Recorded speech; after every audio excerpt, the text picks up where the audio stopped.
Hello, everybody. I'm Katrina. This is Sow and Tare live chat, and you are in the right place. We do this every Monday night, 6 p.m. Pacific time, except for the first Monday of the month. We do on Thursday instead, also at 6 p.m. Pacific time. So, I hope everybody's doing. I hope everybody is doing well.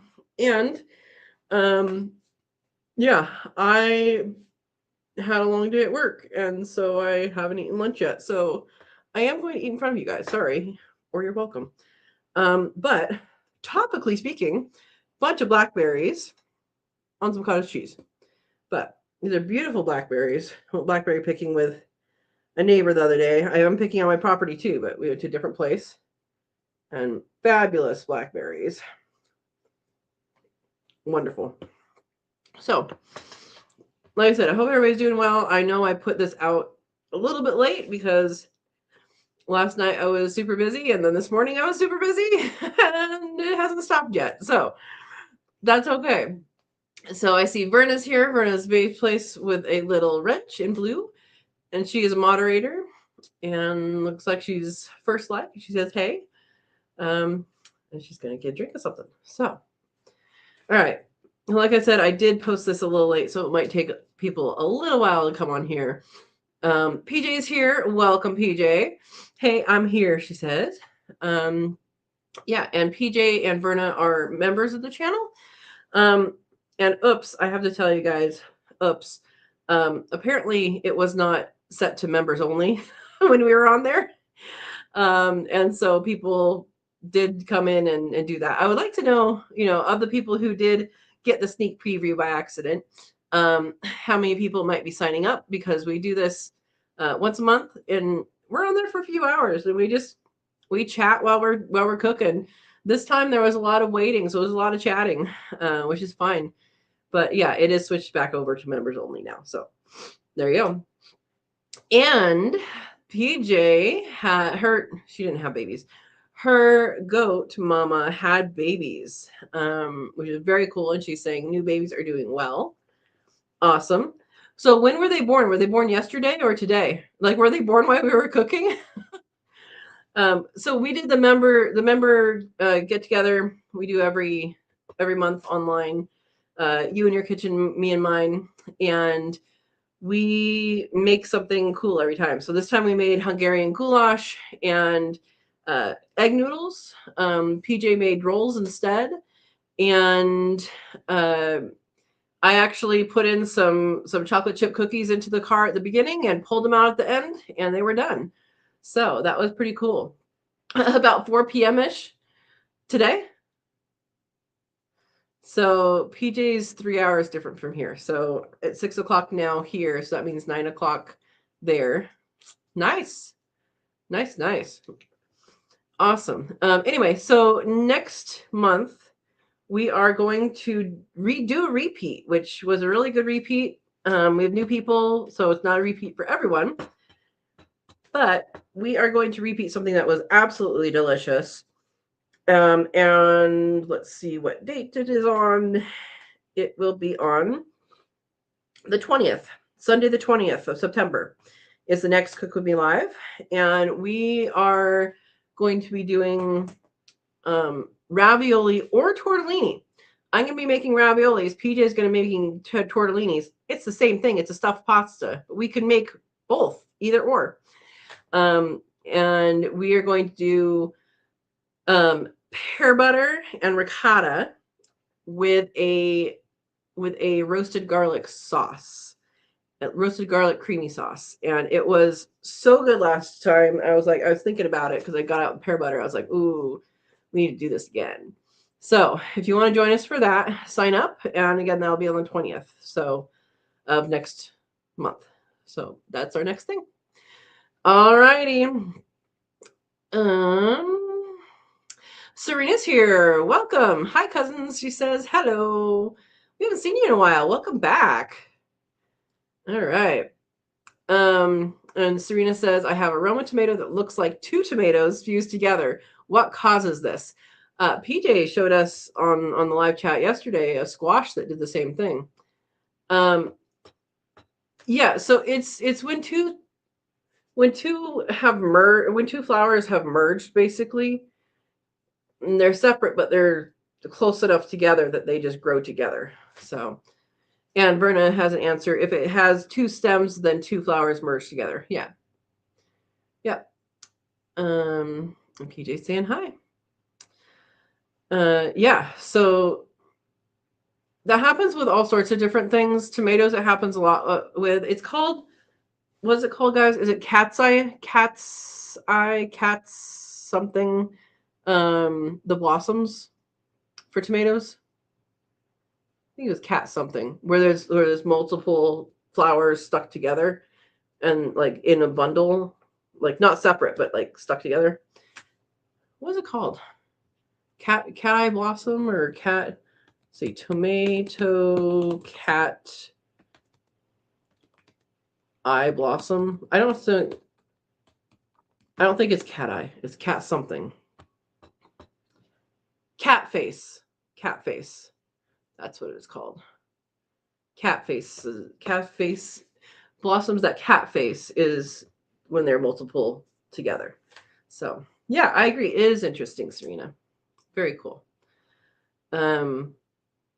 Yeah, it's really interesting with pollination, how pollination can work. And those can still get pollinated and you can get tomatoes. So again, I have not had lunch yet, so I am eating some fresh harvested a few days ago blackberries with some cottage cheese. So I just need to get some stuff in me. Yes, fast. So PJ has a technical term. Fasciation. Fasciation? Is that how you pronounce that? That's right. That's the technical term. But cat face, I think, is the non-technical term.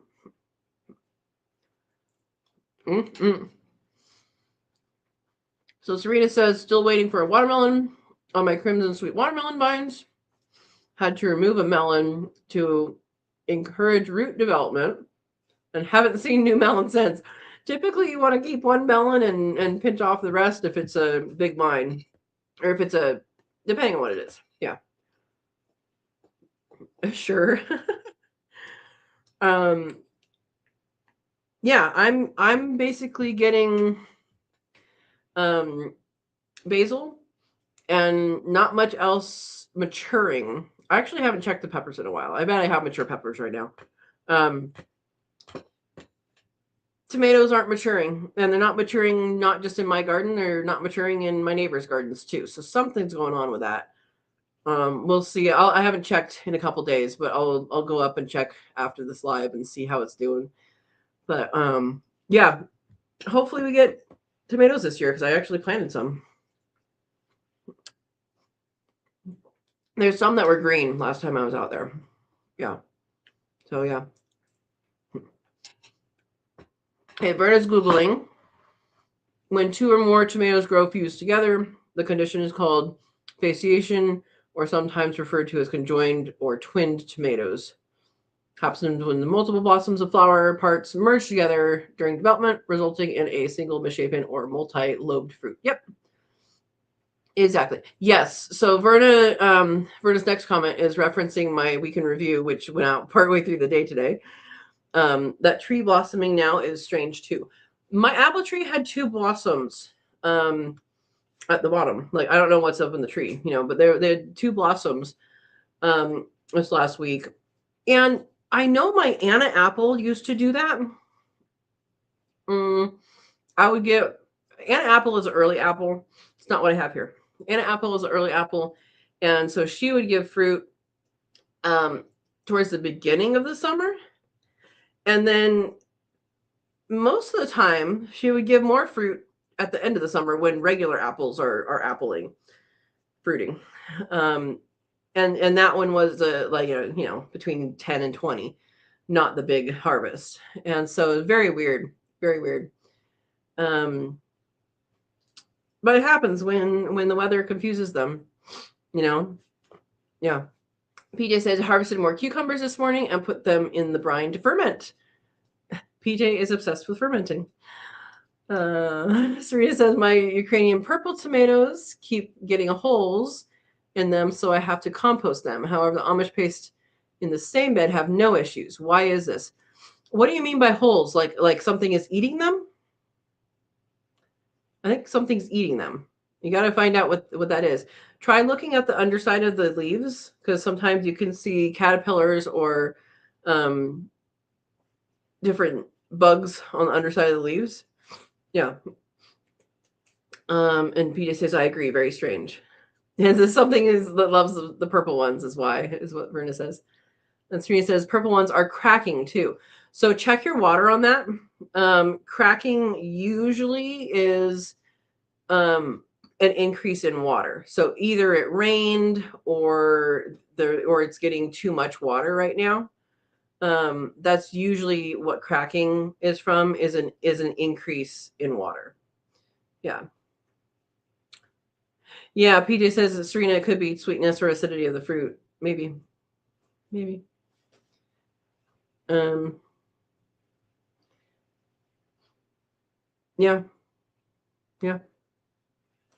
PJ says, yes, I am. Addicted to fermenting. Oh, yeah, cracking and the development of holes. It's dry here, so I'm hand watering. If it's cracking, it someone else can chime in, but if it's cracking, that means it's getting too much water. And too much water might not mean actually too much water. It means inconsistent water. So as it's growing, as the tomato is growing, it grows to a certain point. And when it's starting to get ripe, the growth slows down. And if it suddenly gets more rain or more water, then it can crack because it's growing faster than it wants to. It's uptaking more water than the skin allows for. So yeah, something's happening with watering. Verna says, yes, sunburst in water instead of getting steady watering. And I know a lot of people like to hand water the garden. I am a very strong supporter of timer. I do automatic timer. Make sure your batteries work. Make sure everything's getting the water. But that will help tremendously. It's an investment, but it's not a very large investment over time after the initial buying of it. Yeah. PJ says, plan is to ferment what I can ferment and freeze dry too. Awesome. Serena says, then why aren't the Amish paste having the same issue since they're in the same bed? So it has to do with the variety, right? So different varieties have different flexibilities in everything, in heat, in pest pressure, in cold, in all of that. So the skin, so some tomatoes have thicker skin than other ones. Some tomatoes have more flexible skins. I don't know what your particular change in things is, but different varieties, and even plant to plant, but different varieties have different they have to deal with different things. And so yeah, if all of one of your types is having an issue and it is cracking, it's overwatering for that type, overwatering or inconsistent watering. Yeah. And PJ suggests that they are still growing, needing water. It could be. Yeah, and Verna says different varieties have different needs. Exactly. So, yeah, all the different varieties have different needs, have different requirements, have different strengths. Some are really good at disease resistance. Some of them are really good at heat. There are very few heirlooms that are really, really good with heat. Most of them are going to be F1 hybrids. So that's something to deal with if you're dealing with heat. But yeah.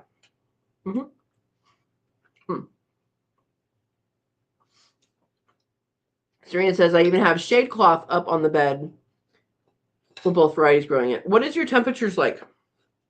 What are your temperatures like right now? Because they don't necessarily need shade cloth. And shade cloth wouldn't have anything to do with splitting.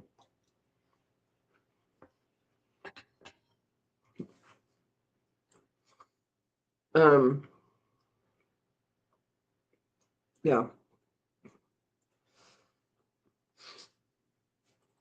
Tomorrow will be 107 for the high. Okay. I mean, if that's not normal, then shade cloth is nice. But if that's your normal, I would be surprised, that you're getting that.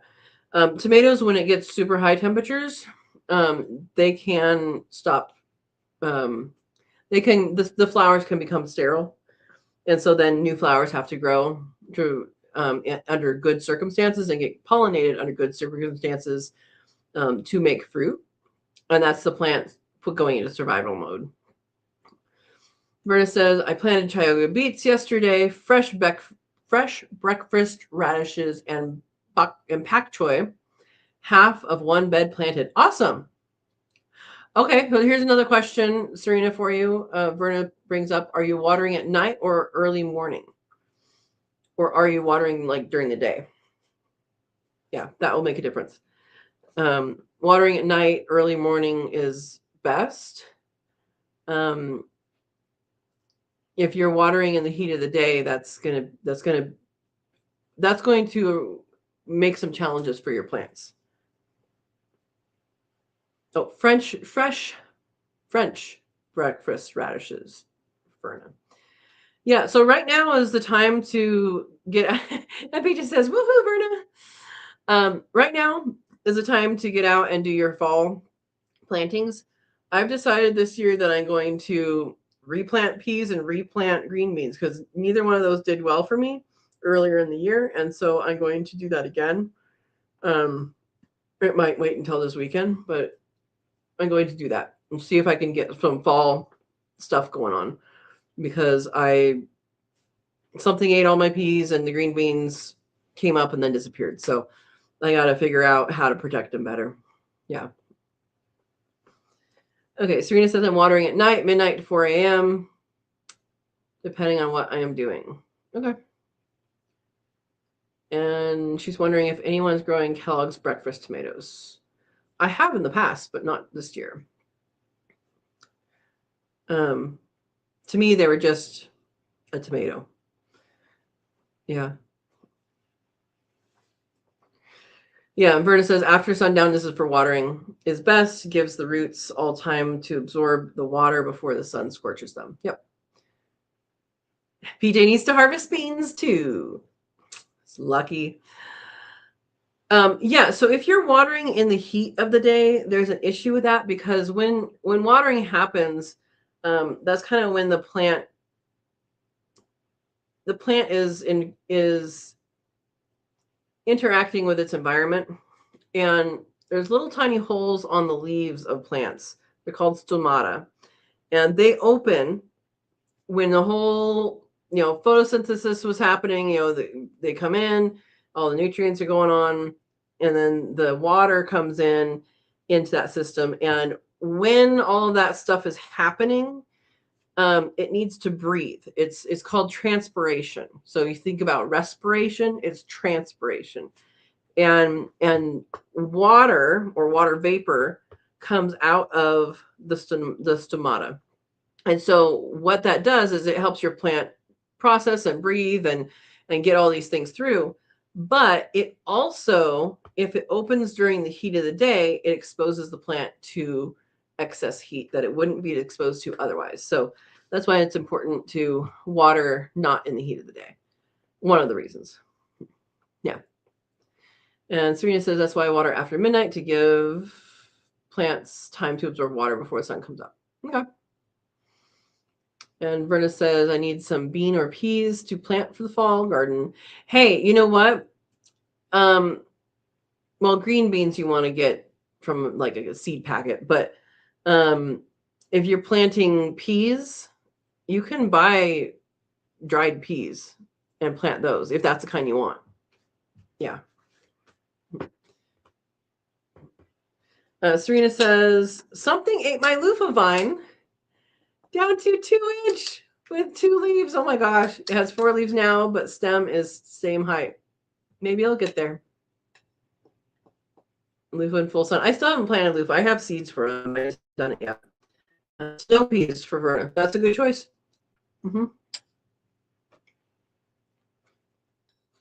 That's a good choice. I should eat this because I'm hungry.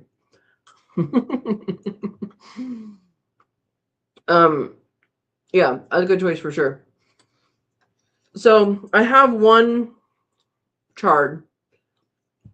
I'm gonna plant some more chard here probably this weekend. And go from there. Uh-oh, I'm buffering. I'm sorry. My berries look so good. Is that cottage cheese with them? Yes. I did not have lunch. This is lunch. Let me eat. I know people aren't supposed to eat on video, but I don't care. I'm hungry. All right. Buster's here. Hey to all. Welcome, Buster. Hope you're doing well. Haven't seen you in a while. That's good. Yeah, so these are foraged berries. Blackberries. And not from my yard, but I went somewhere with a neighbor to forage them. They're the Himalayan blackberry. Yeah. I do eat on video all the time. I do. Mostly on the Cook With Me Live, though, not on the regular live.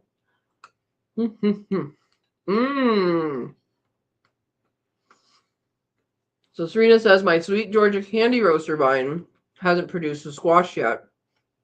It's in the same bed as the loofah in the opposite corner. That is a really good squash if you get it to I've never grown it, but I've had it. And if you can get it to fruit, it's a wonderful, wonderful squash. So those that don't know, the Georgia candy roaster, it's about that big and like that. It's like kind of like a straightish banana shape, but it could be like that big and like that. They're really good. Yeah.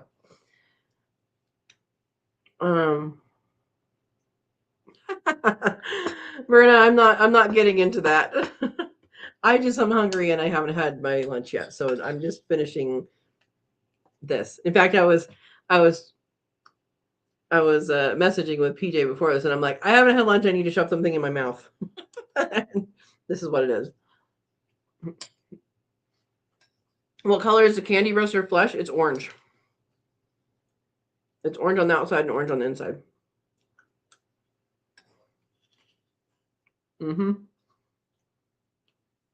Yeah, I took one home from the Heirloom Expo several years ago. Oh, pink? I would say more orange than pink. But there could be varieties or variations. Okay, maybe I'm wrong. Maybe it's pink. I call it orange. Serena says, I wonder if I need to give the vines potassium to encourage fruit. I do not know what your soil is like, so maybe. Mara says, I ate pizza just before the stream. Nice. Okay, pink peeling. Yeah. So who all has winter squash this year?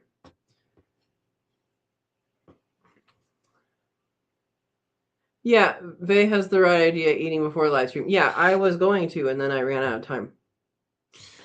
So who has winter squash this year? I know, I think PJ said you have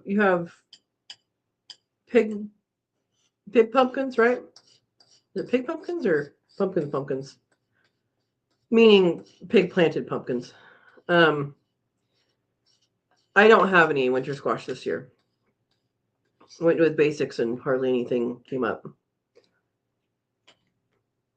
PJ says summer, zucchini, and pumpkin. And like I said, one of her yellow ones had a double fruit. Yeah. Buster says we are so dry, I can't plant anything. Is that seasonal or is that just this year, Buster? That really sucks. Okay, PJ planted the pumpkins. I did plant butternut squash. I haven't looked at it to see if it has any fruit.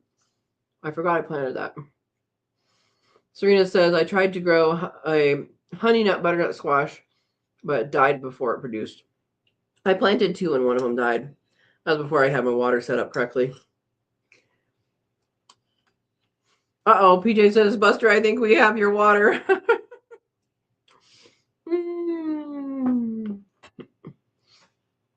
What? Serena says, I have harvested 3 zucchini before I had to pull it and start a new one in the garden tower. Because of what? Of squash beetles? Or borers or whatever they are?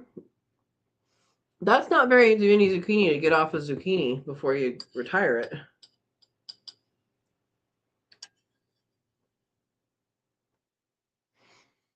You think squash vine borer got the honey nut butter? Okay. Where it says someone gave us 2 pumpkin plants, no fruit yet, just lots of flowers. Are you getting mostly male flowers?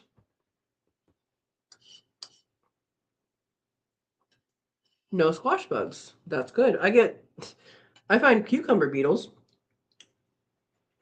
like out in the wild, not necessarily in the garden. Yeah, if they're male flowers, sometimes pumpkins need hotter temperatures for the female flowers. But you know what? There are great things to do with the squash flowers, and you can do zucchini, you can do pumpkins, winter squash, whatever, and you can do some awesome stuffed flowers. And I have a video on that, and it's called, what's it called?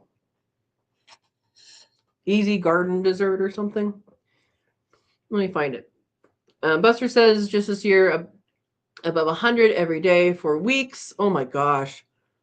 They say the rest of the month will be above 100. Well, Buster, you can cook meat in your car. Check out the dashboard cooking playlist on my channel to see how that's done, because it'll be the best tasting meat you've ever had if you set it up the way I do.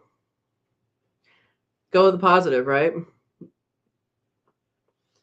Serena doesn't have cucumber beetles either. All right.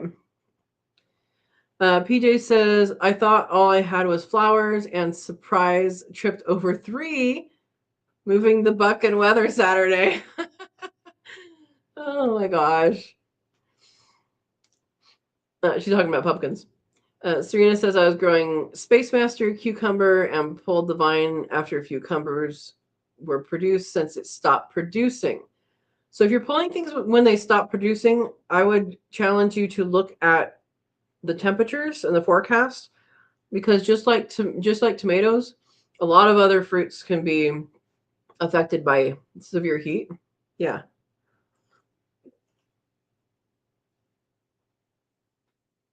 PJ says Katrina is obsessed with the car cooking as I am with fermenting. Not as much, but it's valuable to know how to do these things. And honestly, that is the best way to do meat.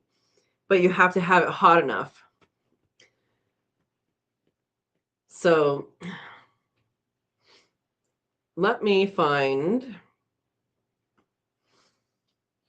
let's see. Playlists. Actually, I just did this video. Okay. This is cooking meat in car. And there's that one. So Buster, if you set it up like I set it up there, you can definitely cook in your car. 107 tomorrow, that sounds perfect for meat. I mean, if you're going to do something, do it, right? All right.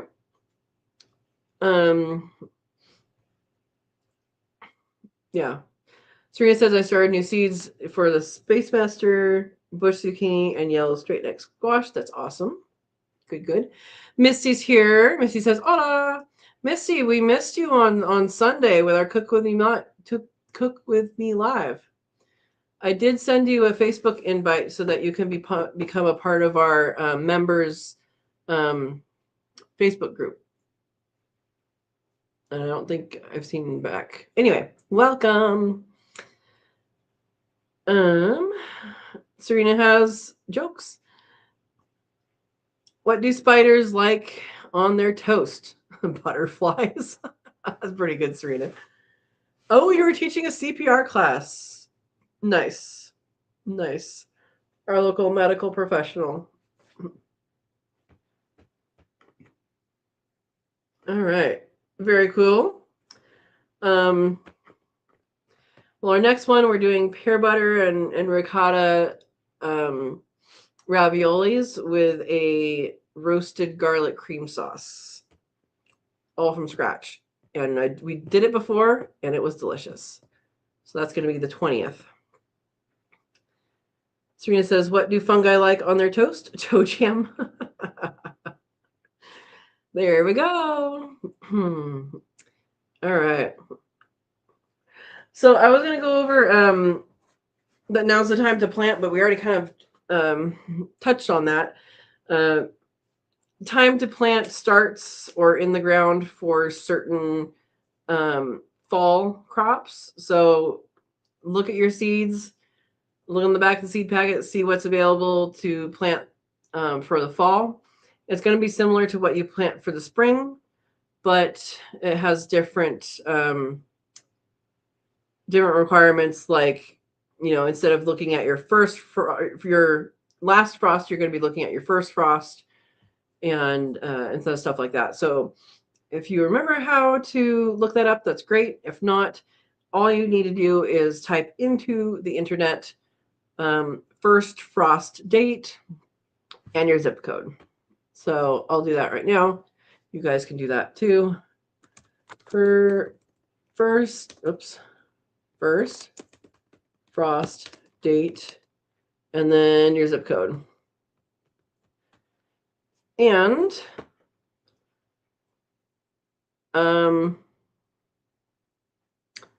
October 30. I think I've seen October 15 to October 30 on here before. So that would be the date that you would use for planning purposes. And then, of course, you look at your local forecast when you get to planting it out. So, yeah. There you go. There you go. And I will be planting peas and green beans and chard. And then I'm thinking I might try some broccoli. I don't know if there's enough. I've done more spring gardens than fall gardens. Fall gardens usually get eaten up by the summer garden. So, yeah, I'm going to plant some stuff though. Okay, so mine was basically last half of October. PJ's first frost date is November 11 to 20. And remember, these are estimates based on it's based on history. Usually it's the past 10 years that they go off of. Serena says, what did the bird say when the other birds were bothering it? Flock off. Oh boy. All right. So yeah, that's what I want to talk about is your first frost date, getting things in the ground. I hope, Buster, that you guys calm down your temps. Don't plant things when it's that hot for sure. But I hope your temps calm down. I think we're set for 80s for the next while. Let's see what we're set for. Looking up the weather. It's been comfortable the last few days at least. Okay, 88, 89, 91, 85, 81. Yeah. Then it stays in the 80s. So not too bad. A couple warmer days, but not too bad. If you're in the upper 90s or higher, you can cook meat in the car. So there you go. Yeah. So Verna says, and the weather will be strange this winter depending on where you are, either warm and drowning or more snow than normal. And that's gonna totally depend on where you are, what the forecast is. Yeah. Misty's trimming Christmas trees. So those that don't know, Misty has a Christmas tree farm area on her property. Watch out for wasp nests, please. I saw your picture of the other one. Now, how often do you trim the Christmas trees, Misty? I'm curious about that. There are several trees way high up on the property that would be perfect for Christmas trees this year, but I'm not doing that. And that is a crop that you can grow depending on where you are. And it takes, how many years is it until a Christmas tree is ready? Because you plant them when they're like that big. Isn't it like 8 years or something like that? Something? I don't know. We're going to learn about Christmas trees when Misty gets back to us. Serena says, why do hummingbirds hum? They don't know the words. I think some of them do know the words. And what did the mushroom say when he was turned down for a date? Why don't you want to go out with me? I'm a fun guy. Berta says, this week will be in the upper 70s, low 80s. Nice. Misty, okay, well, you do it every day, but how often do you do one tree? You don't cut the one tree every day? Like, how often do you come back to the same tree? Planted in 2022 during COVID, and we anticipate harvest in 2027. Awesome. And you've planted every year since, or just that one? I think you planted the other year, right? 5 years. Yep.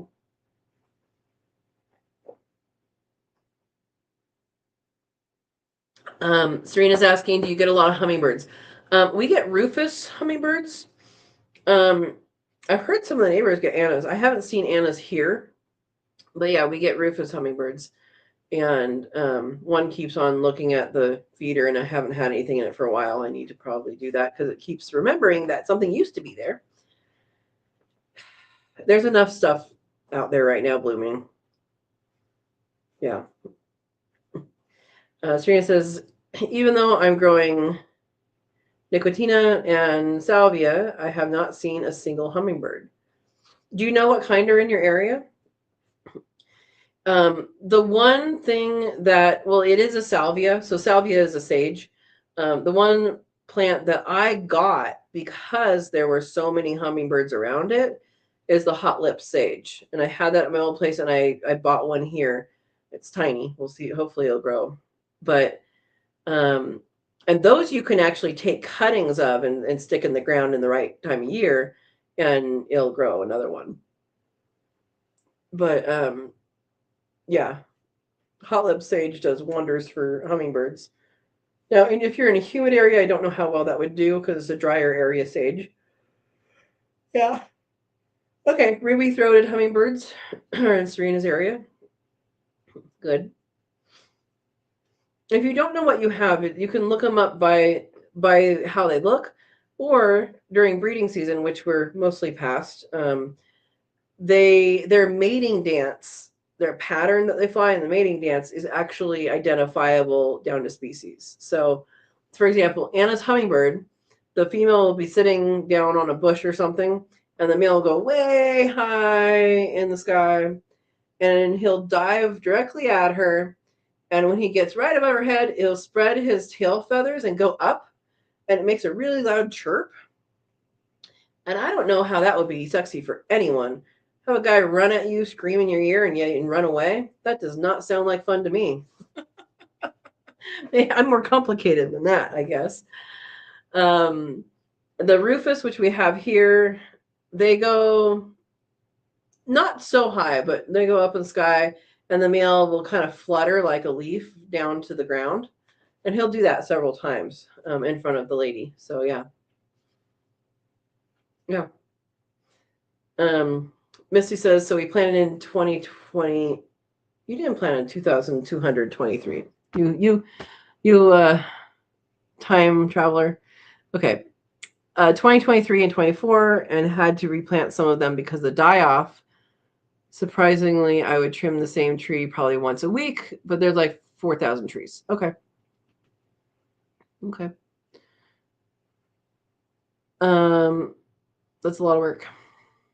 Serena says it looks like one of the two salvia plants is dying. That's sad.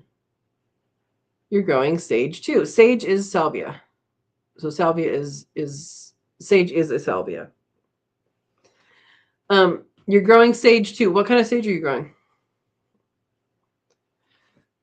PJ, I bet you're laughing at the non-sexiness of the chirping, screaming in your ear and running off, right? I mean, the maturity of some guys. I just think about that. I'm like, how is that something that's attracting any female of any species? I can go really fast and scream in your ear and go really, really fast. Woohoo! Oh my gosh. Serena says, I'm also growing butterfly milkweed, which has orange specks, possibly eggs on the leaves, and a butterfly bush. Awesome. What area are you in again, Serena? I don't remember. If you're in anywhere where monarch butterflies are, I would make sure you mimic the milkweed that is native. So I know in California on the coast, not on the coast, on California, narrowleaf milkweed or Mexican milkweed is another name for it. It dies back at a certain time of year. And so the non-native ones they don't die back, and they can harbor some diseases and pests and stuff like that for the monarchs. And so the recommendation is to cut them back at the same time when the native ones die back. So that's something to consider for milkweed. Yeah.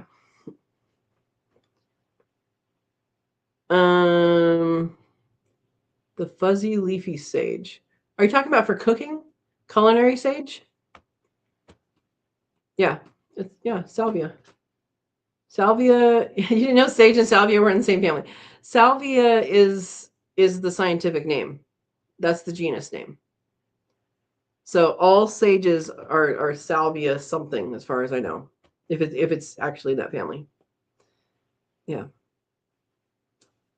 Missy says, so the thing that I love about listening to my neighbor on YouTube is that it makes trimming so much more fun. So thank you. You're welcome, Misty. You're welcome. Okay, Serena's in Oklahoma. It's humid there, right? You and Buster need to get together and get some those condensers so you can get water out of the air. Yeah. Abella's here. Hi everyone. Are we having a sage discussion? We're talking all things. We're talking all things. My topic of the day was to know what your first frost date is, and to plant your fall garden coming up here soon. That is my recommendation. If you don't know what your first frost date is, all you need to do is type into the internet first frost date and then your zip code, and it will give you a range. So mine is basically the last half of October is when the first frost date is expected.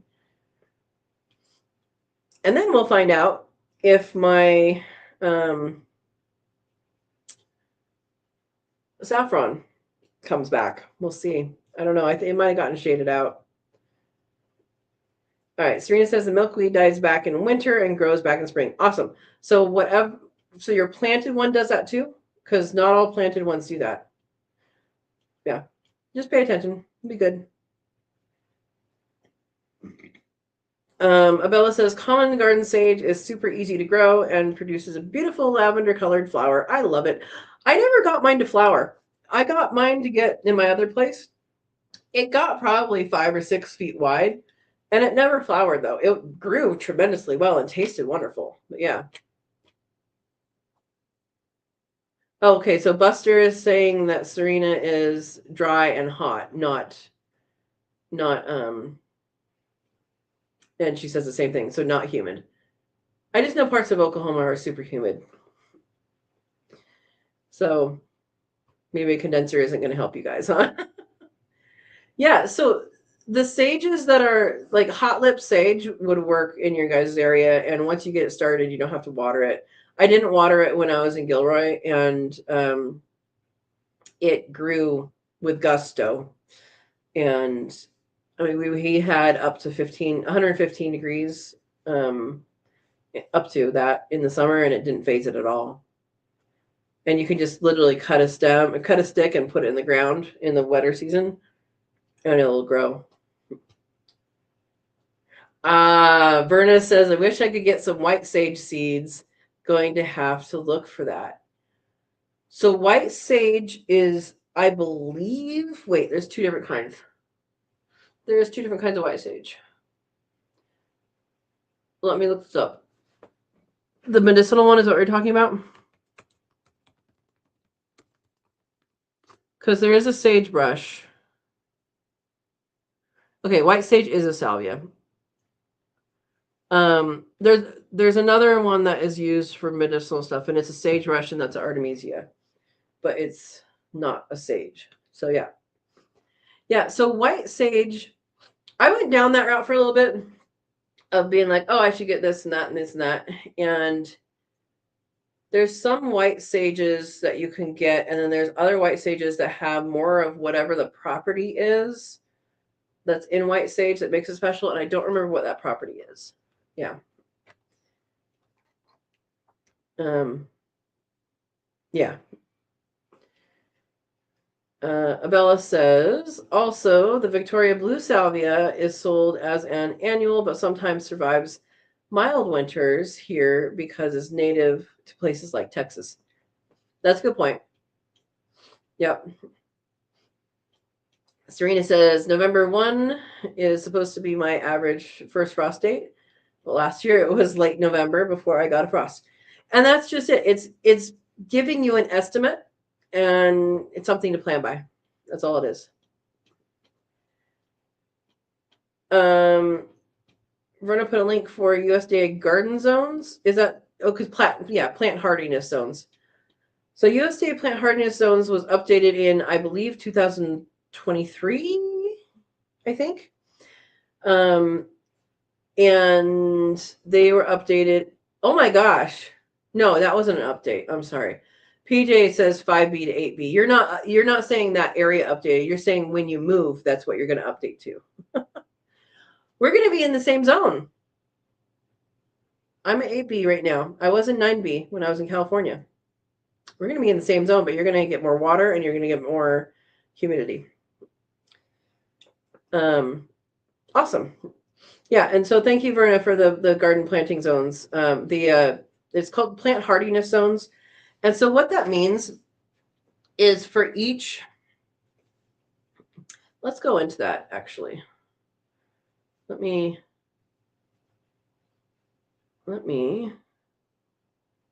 click on that link that Verna just did. Bring it out. Oh, come on. Come on. Okay, let me go on that link and show you guys. No, I'm not inviting people. I am sharing screen. Okay. So here's a plant hardiness map. Enter your zip code in the search box, and there you go. So basically, you can see over here. So I'm like right in here. Oops, wrong way. Wrong way, come back. So I'm like right in here somewhere. I'm just going to generalize. Yeah, I'm like right in there. So 8B, you can see how some of these ridges go up. You can see those are ridges or valleys that go up. So you can have microclimates. I could have some 9A on my property in places. Probably not, but maybe. Most of it's 8B. There's probably going to be areas that are a little cooler too. My property also goes up a hill. And so the bottom of the hill, the top of the hill is going to be different. Plus, the mist comes in the at the very bottom of the hill, and it freezes stuff down there, and it doesn't freeze up higher. So there's a lot more to consider. But if we look over here, hopefully you guys can see the mouse. So let's go with PJs. What was it? 5? Was it 5B to 8B? 5B to 8B. So there is 5B. So the lowest low to expect in zone 5B is -10. That's the lowest low to expect. That's how hardy your plants need to be to survive every time. And that's an expectation, not law. So she's moving to 8B, where 15 degrees. Oh, sorry, that was -15. -15 is the lowest low. Now, +15 is the lowest low. I will tell you because that's what mine is too. For my area, the lowest record here is 14. Yeah, so that's right in the right zone right there. But yeah, you can. I'm unzooming. No, unzoom the whole thing. Okay, so you can enter a zip code here, and it'll come up.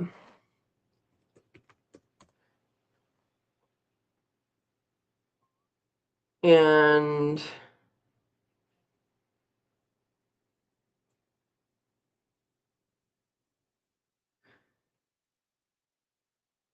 there you go. That's what it is. And you can see these are generally UCL squares. It doesn't mean there's actually squares. It means there's variation in there somewhere, right? So that is going to tell you some information. So anyway, there we go. Thank you for looking that up and linking it, Verna. And we'll go back to you guys. Okay. Buster says we are breaking records for heat. What is normal for you guys? Because I know that there's a lot of record breakers out there, but what is normal for you guys, Buster? Bowtie's here. Triple G. Greetings, global gardeners from the Emerald Coast, where doors are being painted, floor tile is coming next, and somehow our great room has disappeared again. I understand this. Still working, listening in, he says. Good, good. Nice. All right, people are saying hello. All right. Yeah, PJ, that's going to be an adjustment for you. A good adjustment, but an adjustment. You won't have to deal with negatives. Yeah. Serena says, first time I gave someone sage to a teacher who didn't know I had. And when she was teaching, she took the bag out of her purse. Excuse me. And a student exclaimed that it was something, a different kind of green. She corrected the student that it was sage. How funny. Serena's in 7A. Awesome. Verna's in 8B. I mean, 5B. Sorry. I just got you warmer there. Oh, 6B. Verna, did you change with your move? Did you change zones? Steve says, so I forgot it was Monday. Oops. That's okay. I didn't put out the announcement until late. Welcome. Welcome, Steve. Steve is a moderator in blue with a little wrench. PJ says late as always. I know your streak of being like almost first one here or first one here is gone. You're gonna have to start it over now. Verna's coldest is 5 below. Thank you for blessing me. I have been blessed. Okay, so yours, Verna's didn't change. It's still 6B. Okay. Okay, so Buster says normally we hit 110 to 15 times a year, and you've just been sitting there, right? You've just been sitting there. I mean, the only positive I can see is that you can cook meat in your car. And I'm not joking about that. People might think I'm joking, but it's a really good one to do. Yeah.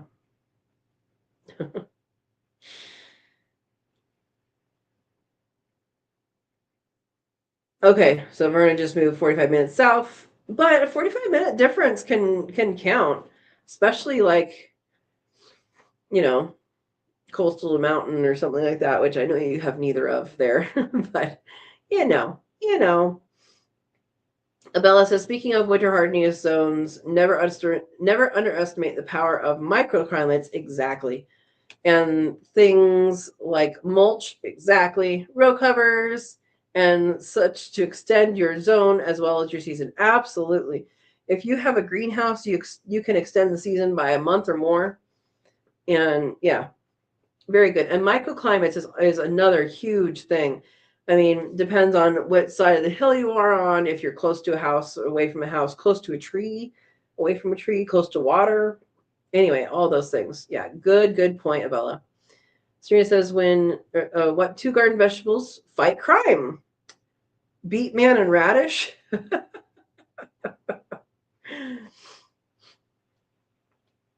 Oh, Steve says, Buster, only our thermometer starts at 95. Oh my gosh, no thank you. No thank you. Verna says, Abella, I got 2 new raised beds and we'll be making a cold frame for one of them. Absolutely. Absolutely. Yeah. No, that's definitely the way to go. I have a cold frame that my dad gave me last year, I think. I think it was last year. It was when I was here. And I used it that year. I didn't use it this year. So I'm going to have to see what I can do with it. Yeah.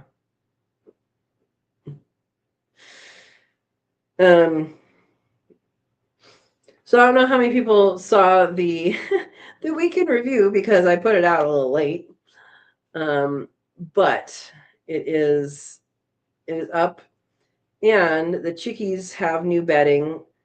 I thought I got all the rats, and that one rat that I saw in there wasn't in there anymore, but it's actually living behind the nest boxes. I put the trap out again, and I really wanted them to all be out before I changed the bedding. Didn't happen. If I don't get them the next couple nights, I'm going to put some water down the wall and flush them out, and then go outside, and then seal the holes. That's what I plan to do. Yeah, because I know I'm tired of it. I'm sure the girls are tired of it too. Verna's fingers are typing separately than her, huh? Oh, nice. Serena says, I have started a worm bin. I have food scraps, cardboard, and KFC takeout containers, which are also compostable in the bin. We'll be adding leaves in the fall. So, one, when did you start it? And two, where did your start come from? Because there's some tips on starting a worm bin. How often should you water your worm bin and how much? So you must be at the very beginning. So the most important thing, one of the most important things I can say if you're doing worms in a worm bin is to get a paper shredder. Tearing up paper is not going to work. It'll work long term, but you're going to want a paper shredder. One that does this way, and this way. That's the one investment I would make. You want to make sure your worms are out of liquid. So I don't know what kind of worm bin you have, but you want to make sure that you have a separate thing and put a tap on it so you can get the leachate out. Starting in spring. Okay, if you start in spring, then they went through the summer, then it should be fine. You shouldn't have to water your worms at all. You should be feeding them scraps. Yeah. I don't use a cardboard shredder. I don't put cardboard in. I put paper in, junk mail, Yeah, I don't know about that.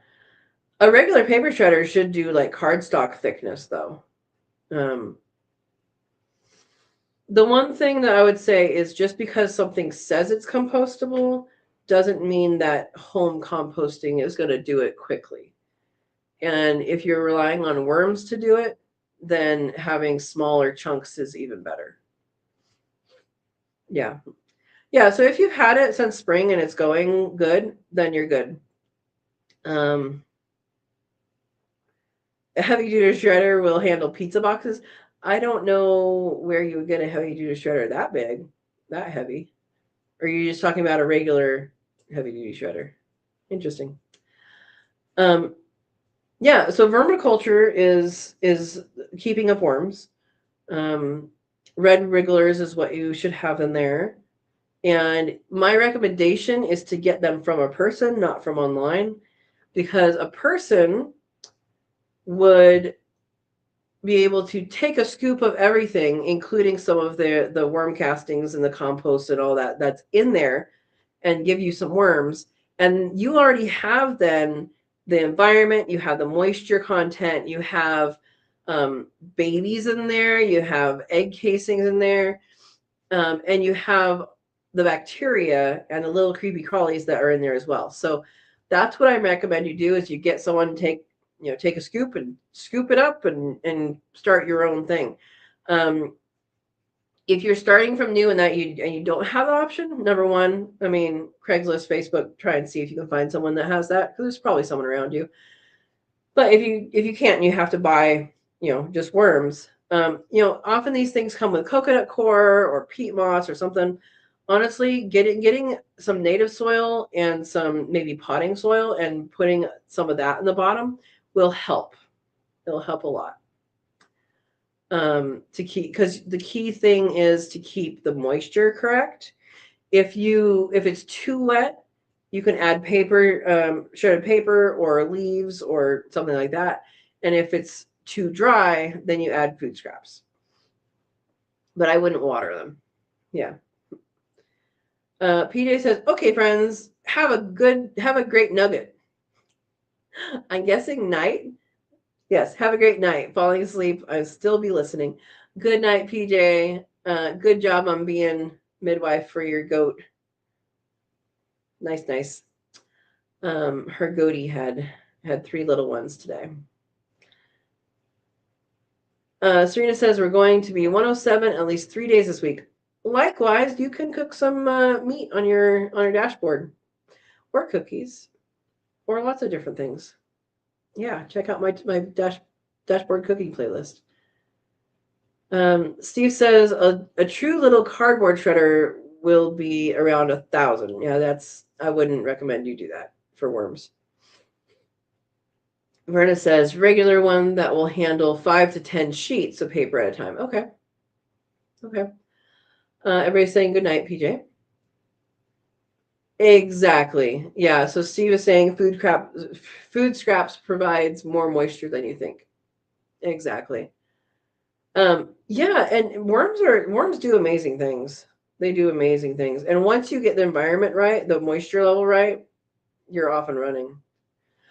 When I first got worms, I went on a trip.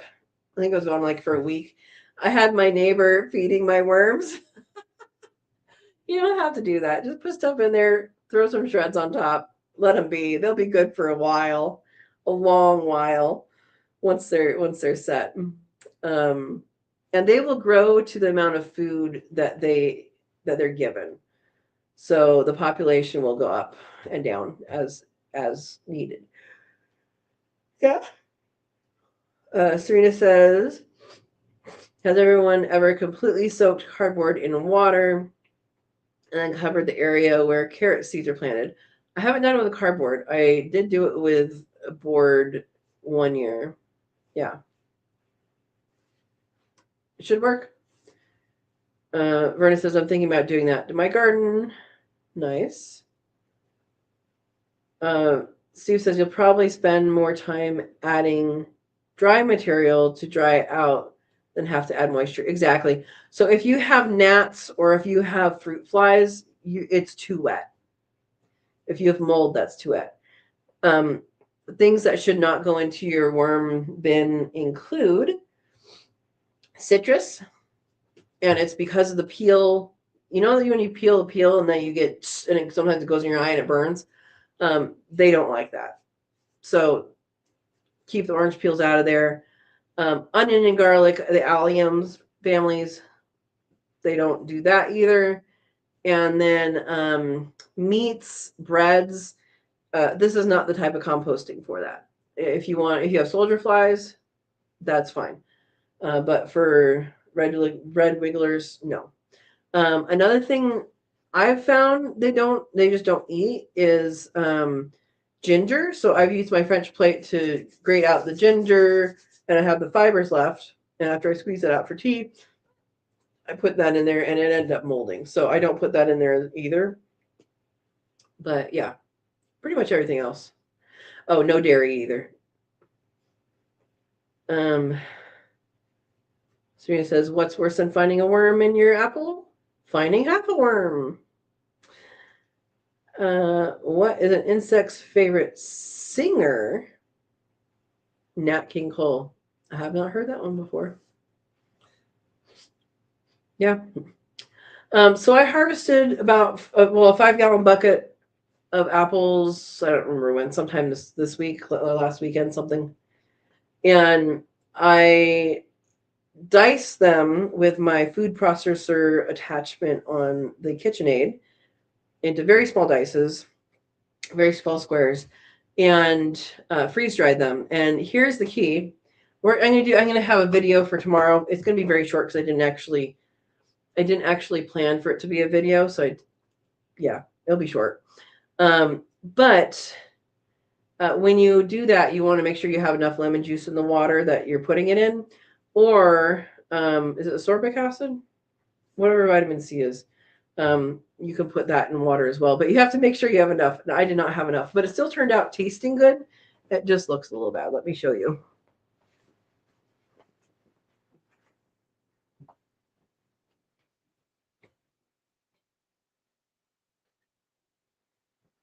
Okay. So here's some freeze-dried apples, and I'm going to put that in my rabbit sausages. Use them for other things too. And then I had, the rest of the 5-gallon bucket, and my thing was full, and I had stuff in the freezer, so I didn't really have room to have my other freezer stuff, my second trays. And so I was like, well, what can I do? So I'm like, well, I'll just put the rest of them through, and I will make apple pie filling. And, that can stay in the fridge for a couple days, and then I'll put it in the freeze dryer, and I'll just have it. Guys, this is a great idea. But it comes out as chunks. And so I will make this again. It's delicious. But if you do this, make sure you put in the dividers. If you got dividers, Freeze Drying Supplies has them, the dividers. And so you spread it in there and then put the dividers in. That way, when you take off the dividers, you have them in little chunks, because I had to do this with a spatula and just like stab it. I'll show you what they look like, and then I'll eat it. Yeah. So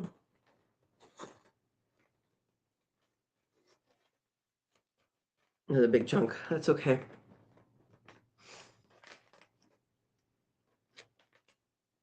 Here's what it looks like. And those are little diced apples with sugar and cinnamon. I didn't measure. And then the water that it was soaking in with the lemon juice. So that's what it looks like. And nice and crunchy. They're very tasty, Steve. Like eating apple pie chips. They have so much flavor. Yeah, so much flavor. Mm-hmm. Thank you for the link, Steve. Those that have freeze dryers, the Freeze Drying Supplies website has a lot of very cool products. So super yummy. So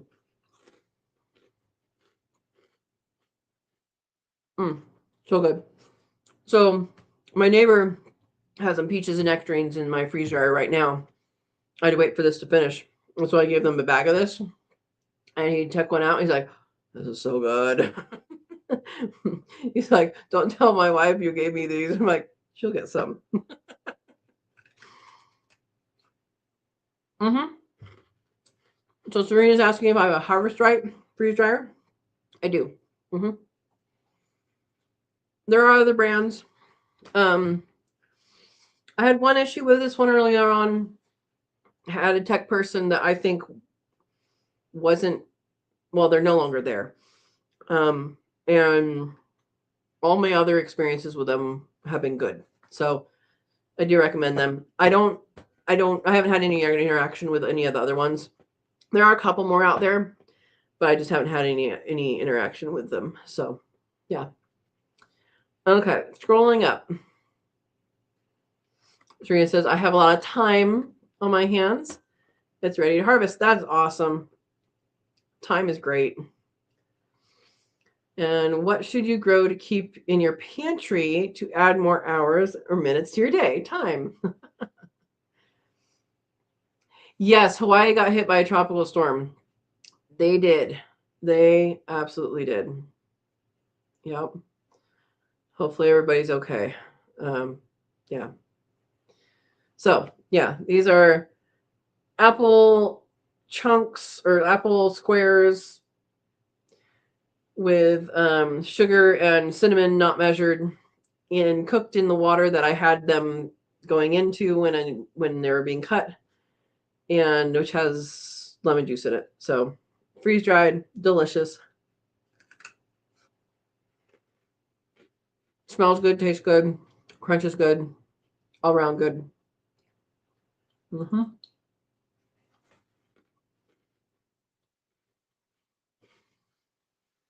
Steve says it was measured with your heart. Exactly. The pillow makes the mouse the right height, in case you guys are wondering what I'm doing. Yeah. Do I want to hear something funny? Yes, I do, Verna. Always. Always.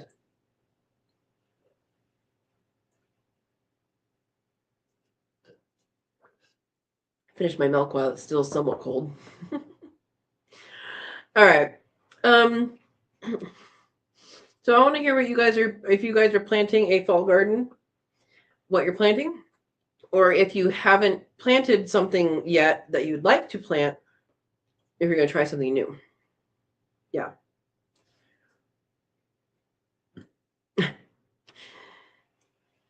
Serena says, what is the devil's favorite spice? Cinnamon. Oh, nice. Verna says those purple sweet potatoes were so prolific that wherever the vines hit the ground, they were sprouted roots. Yep. That is awesome. I'm so sad that one that you gave me didn't make it in the mail. Yeah. But that is awesome to hear. So you're going to have a lot. You're going to have a lot, which is awesome.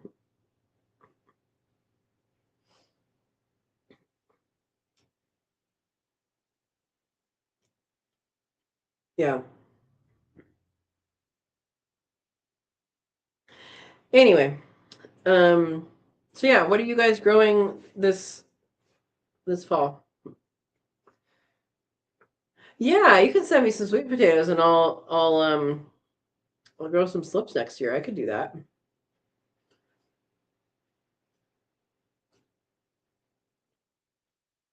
I'll give you my home address so it actually comes to me.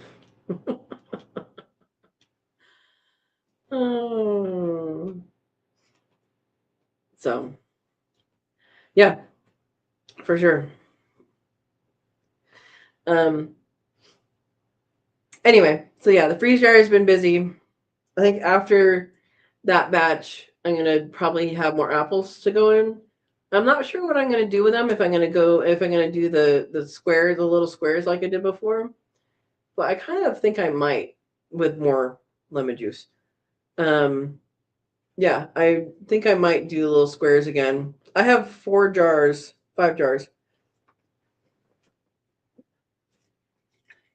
And I have run out of, I think I actually have one more pack in the shed, but I've run out of jars this size. And I realized when I was kind of prepping for my neighbors to use the machine, I'm like, I'm out of big bags. I thought I ordered big bags when I got these little bags. I do like these little bags. But apparently I didn't, or I put them somewhere that I don't know where they are. More likely that I didn't. So I do need to order more.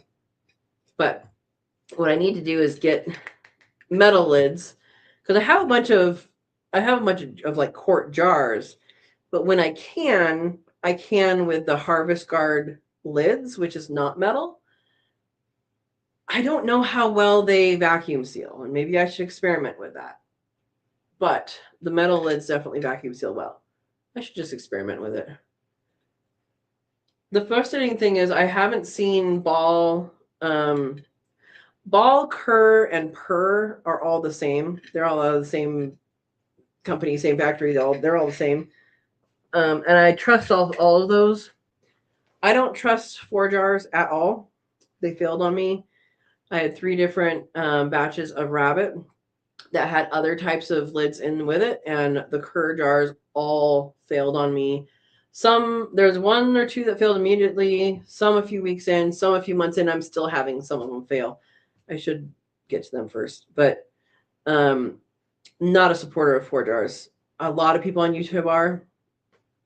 They failed me. So but what I like about their stuff is that you can get a tube of them, like you can get a lot of them. And I have not seen, I haven't looked recently, I haven't seen that for ball or cur or purr.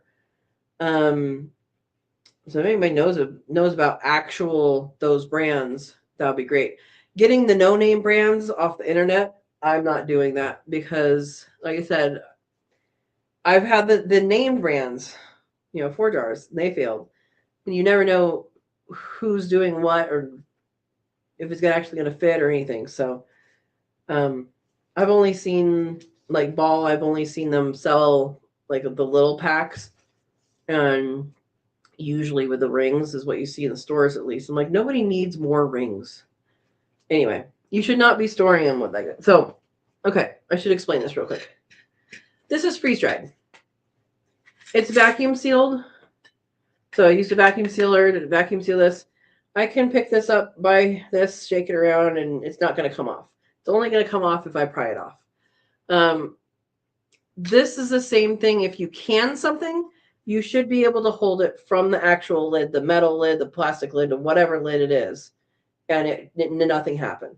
The only reason why I keep the bands on these is because if I do, and there is a false seal, it doesn't matter because the product in there is dry. All it's going to get is it will be, it might get squishy because of the air coming in and it has moisture. And I will know that when I open it. If you have the band on a canned, like if you're canning water bath or pressure canning, if you have the ring on a canned jar, and this is sealed because that's what the process does, it doesn't just seal it though, it makes it safe and it seals it. So if that seal is lost and it comes free, but the band is on, this can create what's called a false seal. It will look like it's sealed and act like it's sealed, but it's not sealed, and air can get in and out. What that can cause is it can cause your food to go bad and have you not know. So botulism can be a thing. Other things can be a thing, and it can make you sick when you open this jar and maybe it's sticky on here and you're like, oh, well, it's just a little sticky. And then you go, you go to open it. You can have some very bad things happen. So if it's canned, it should be stored like this without the lid, the band. If not, and so in that case, it's a tool. I keep them on with this because it's going to be like a second insurance for this jar. So another thing to do is you're only vacuum sealing things that are dry, not things that are that have moisture. Because if you're doing that and you have moisture and no oxygen, then you can have some pretty nasty things happen. So there's my high horse or my soapbox, whatever you want to call it. Let's go up. Okay. Bowtie says, I have got to harvest those pomegranates. Go for it. I don't mind pomegranates, but I don't like opening them. It takes too long. And I'm sure there are tricks to it. And I've seen tricks like underwater and stuff like that. But yeah. There's a pomegranate tasting every year that I have not done in California. The rare fruit growers down there, they do one, I don't remember where. Sacramento area, I think. I've never been. But it goes from deep, deep, deep red all the way up to white on the inside, which is pretty cool. Serena says, why should you be very discreet in a garden? Because corn has ears, potatoes have eyes, and beans talk. What is the hardest fruit? The pomegranate. All right. Oh, she made that joke for you, just for you, Woodhigh. Okay, Berta says, so far I have Chiago beets, pak choy, French breakfast radishes, and we'll be planting some Lola Rosa lettuce, Lancinato kale, and butter crunch lettuce and arugula. That sounds good. Yeah, 4 jars is what I'm saying. Those are the ones that failed me. And I'm only one person, and I might only be one data point, but they failed me enough that 3 separate canner loads, the only failures were them. That says something to me. Even if I got a bad batch, you know. Bowtie says, I vacuum seal my tea goods every time I use them. Absolutely. Sometimes the seals fail. Whatevs. I generally use them pretty fast. And the thing is, for things like that, I can reuse the lids. So when you can, like water bath can or pressure can, you're not supposed to reuse lids. I have in the past. I don't anymore. Before I knew better. But it works. As long as it seals, it works. But I do reuse them for dry goods. If I have dry goods that I'm using that for, it's going to be good as long as that little gummy thing works. Now, the little gummy thing, the little underside of the I don't have one near me, of the lid, has been decreased over the years in most lids.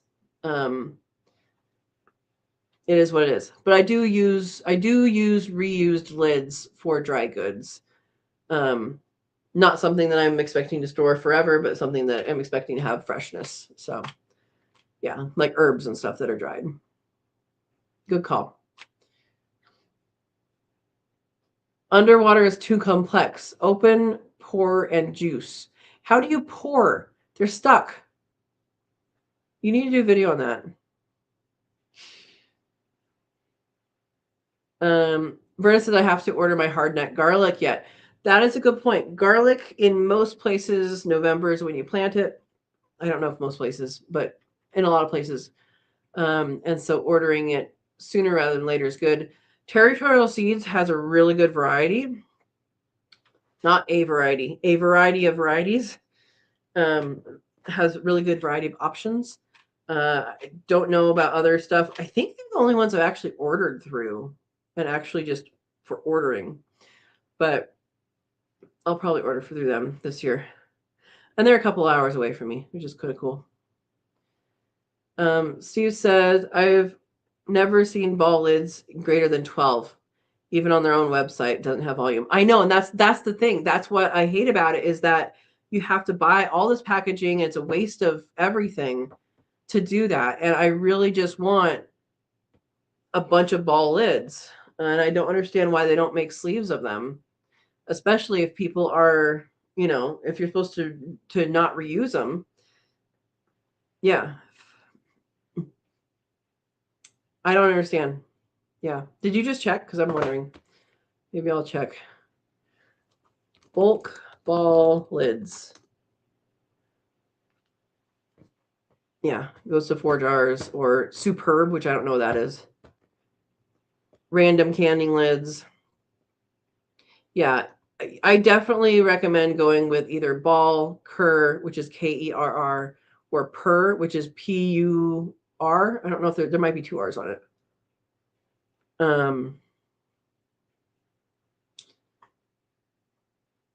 Yeah, I'm just looking quickly, hopefully quickly. Um,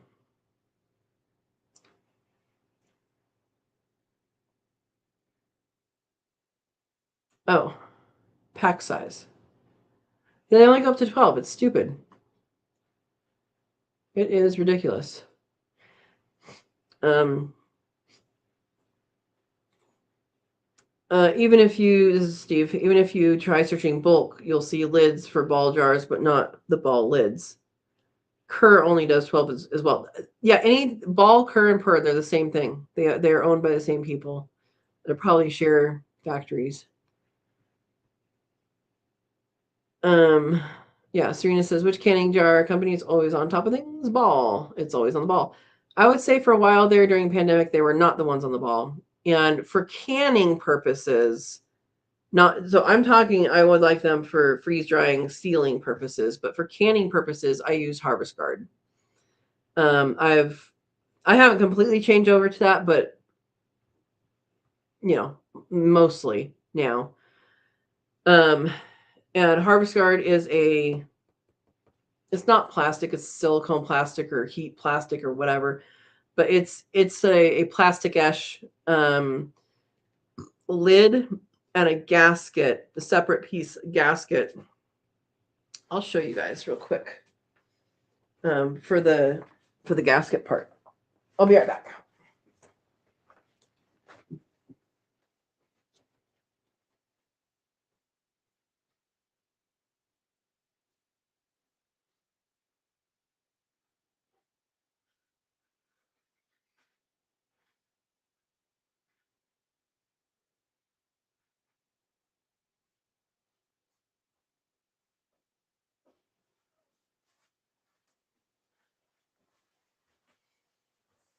I didn't know there was going to be quite this much show and tell. Okay. Well, okay, I picked up a 4 jars. Obviously not what I'm using. So I'm going to cover that up.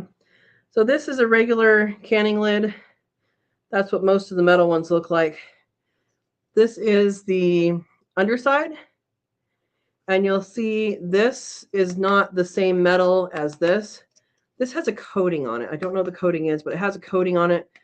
And that's mostly to protect the metal from the acid part of whatever the food is in there. If your if you're using a water bath canner, that means you're canning something acidic. If you're using a pressure canner, you're canning something that's basic. So that's kind of the definition. But this gummy part here, I can see, I'll make an indent. You can see that indent, my fingernail. And this is really, really thin. It's really thin on the 4 jars. Ball has also made theirs thinner, but is really thin. And what that's supposed to do is when there's a jar, there's a jar now, okay, guys. When there's a jar, it'll suck down. It has that button, right? It'll suck that button down, and that gumminess will go into the top of the jar will go into that gumminess, and it'll get sucked together, and that's how it holds together. So that's how these work. These work exactly the same way. These are Harvest Guard. And I don't like that they write here because it's bumpy. I would prefer that they didn't do that because I have to write up here and down here instead of across here. So that's my only negative with that. But you can see this is the underside. This is the top. This is the underside. And here's the gasket. And it's a reusable gasket. Eventually it will stop working. These are good forever, but eventually these will stop working. And then you just have more gaskets. So you put that there and you put it on your glass, or sorry, on your whatever. And the same thing happens. It sucks everything together. And even though this doesn't have a button, it will still suck it down. There's no flexibility in here to suck it down. And that's how it seals. So these will last for a very long time. And yeah, for sure. I like Harvest Guard. But I was talking about the metal lids for freeze drying and stuff like that. So anyway, let's see what the comments are.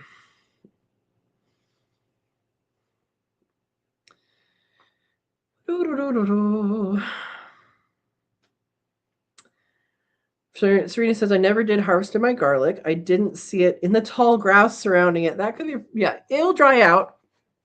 It might be ready now. You can dig it out after it's well, anytime between now and when it starts growing, it'll still be garlic. Yeah. When it starts growing, all the nutrients in that bulb will come out and be in the leaves. And so the bulb goes away pretty much. Yeah. So if you've ever tried to dig garlic when they're still green and nowhere near ready, then you're not going to find it.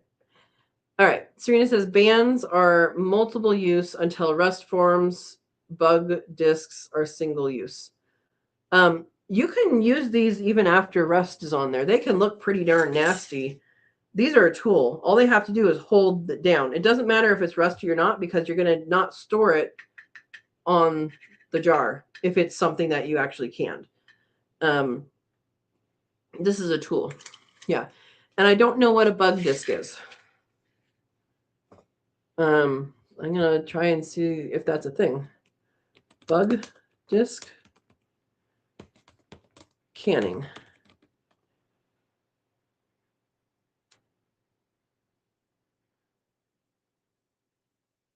I don't know what a bug disc is, so you'll have to share with us what that is, because I do not recognize that.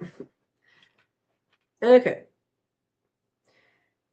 Steve says, I already got that. Even if you try searching bulk, you'll see lids for ball jars, but not the ball lids. Kerr only does 12 as well, because it's the same thing.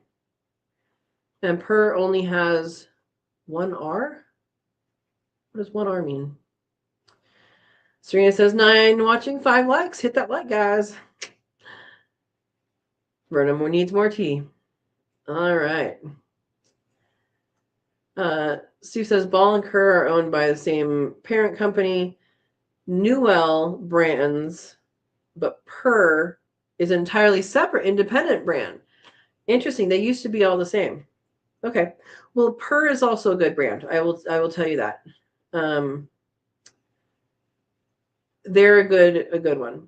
And the only place I've ever seen that is at Ace. And at the time that I bought them, they were a part of the same company. So that's interesting. Yeah. Serena says, how do you open the disc on sealed jars? The disc? Are you calling this a disc? This is a lid. So this is a lid, just for naming things. This is a lid. This is a band. The band is a tool. The lid goes on a jar that has things in it. How do you open it? So you can open it with your thumbs. You can open it with a knife. You can open it with an opener. I'll more show and tell. I'll be right back.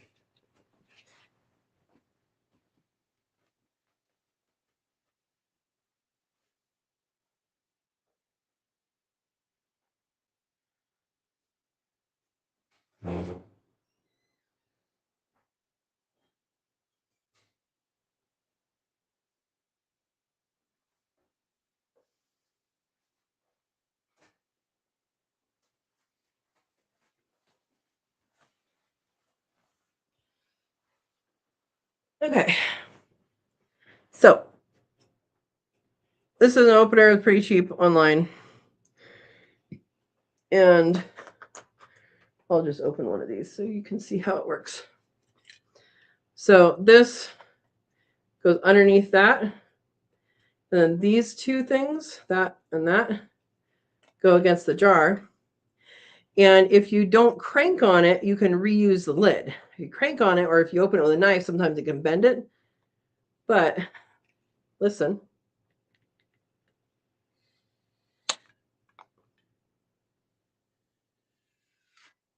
You guys, you go. I'm gonna say smell it because I smelled it. Did you hear that? That, and you can see how there's an indentation. That's the indentation that this had. I will reseal that. Right now, I'll just put the lid on, put the band on. And you can get those anywhere. But if you have this kind of lid, which I'm not opening anything that's like that. If you have a harvest guard lid, you do want to get their opener, which comes on a keychain. I have it on a magnet on the fridge, but it comes with a keychain. And it's their opener because you have the lid and the gasket. And what you want to do is get in between the gasket and the lid and pry like that. And the reason why you want this one and not this one is because this is really awkward and you can't really get this thing in between the gasket. And this one has a little metal thing. You can slide it right in, and then it's the exact width it needs to be to pry up. So yeah, that's how you do it. Or people use a knife. But then you can't really reuse the lids for dry goods. And really, if you're going to put it back in the refrigerator, you kind of want to have it fit the jar too. All right. Fingernails, good luck. Well, okay, so pressure canned is going to be much tighter than water bath canned for sure. Yeah. Yeah. So you don't want to damage the lids. Verna's back. So if you stop calling these discs, that will be helpful. These are lids. These are lids. A disc is a Frisbee. So these are single use for canning. If you're doing dry goods or freeze-dried goods or something like that, you can use them as many times as you want. You can use these more than once for canning. You're not supposed to, because they are rated for usually 18 months is what they rate them for. Not that the food is not good after that. That's how long they expect the seal to last on most of those lids. Yeah. Okay. The band is really a ring. Yeah. Band, ring, whatever. Yeah. Well, I always heard it as a band. Anyway, it's a band or a ring. It is not a part of the lid and should not be stored. Again, if it's a dry good, it doesn't matter. Dry good is just a little bit of extra security for your vacuum sealing, which I suppose I should show that too since we're doing this. But if it's an actually canned good like water bath or pressure canned, then you should not be leaving that on there. So let me go get the vacuum sealer and it'll make an annoying sound for a minute.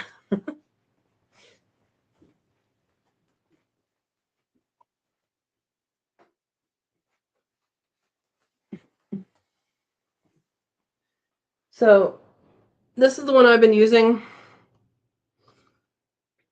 And it works really well. You charge it. It's an ABC, what is it called? USB-C. There we go. And so this has the regular mouth. And then if you twist it, that's the large mouth, the wide mouth. And these are wide mouth. So if you're listening and you don't want some annoying sound, turn your sound down now for about a minute. So this is the one we opened. And what all you do is you take this, you put it on wide mouth, because that's a wide mouth jar. Put it on.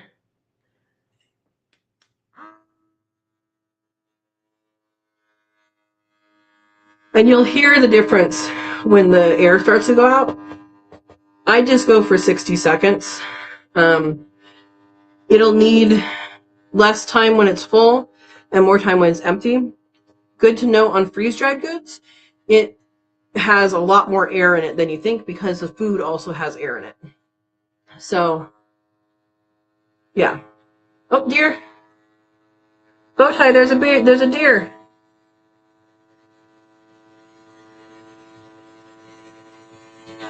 There should be 3. That looks like it might be one of the moms, from what I can tell. We'll see if Bowtie came back on, because there's a deer. He says he misses deer. So you guys hear that change in tone? So now that's done. And we just take it off. And there's no button anymore. And we can hold it like that. Like I said, for my own safekeeping, I just put the band back on. I have way too many bands anyway. And that's fine to do for these. So, a little bit of an intro. If you guys are just getting into canning, I do have a canning playlist, and we could talk about that. Talk about, canning in here if you'd like. But I do have a canning playlist, like an intro to canning, which I do recommend if you're getting into it. Yeah. Okay. Old folks call them rings, but they're bands. Okay, I don't know. Misty says it is like disparity between the number of hot dog and the number of buns. That is what is happening with jars and lids. No, it's not. So Steve is saying that they sell lids in boxes of 12, and a flat is usually a box of 12, unless it's these giant ones. So these giant ones come in a box of 6. But if it's a quart or a pint, it's going to be in a box of 12. So it is per boxes. It's just that if you have a bunch of jars already, there's no reason to buy only 12, because your canning day may have several boxes of 12 lids. The other thing is that usually when you see them in the store, it's the lid and band, which doesn't make sense, because once you have the band, you shouldn't be holding on to, you shouldn't need more bands, because you shouldn't be storing them with bands. Yeah. Now show them how to seal it. Exactly. That was a while ago, huh? I'm about 10 minutes behind. Serena says, I was told the discs. I'm going to read this as lids, because discs is definitely not the right word. The discs, so the lid for the purposes of canning and sealing were single use only. You keep saying that, and I keep agreeing with you. I'm not disagreeing with you. So the safety is in the seal, not in anything else. The metal ones, for sure, most of them are rated for 18 months. They can last many, many, many, many years. But they're saying that for the company's intents and purposes, it should be 18 months that it lasts, a seal. Once 18 months hits, your food degrades immediately. But after 18 months, it will degrade more and more and more and more in nutrients. So if you are freeze drying, then you don't have that. As long as you get the oxygen out and keep it not in the light, and moisture doesn't get in. So yeah.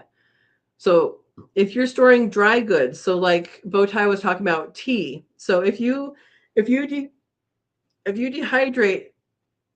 mint, for example, and you keep it in a jar, it's going to stay fresher if you vacuum seal it in a jar.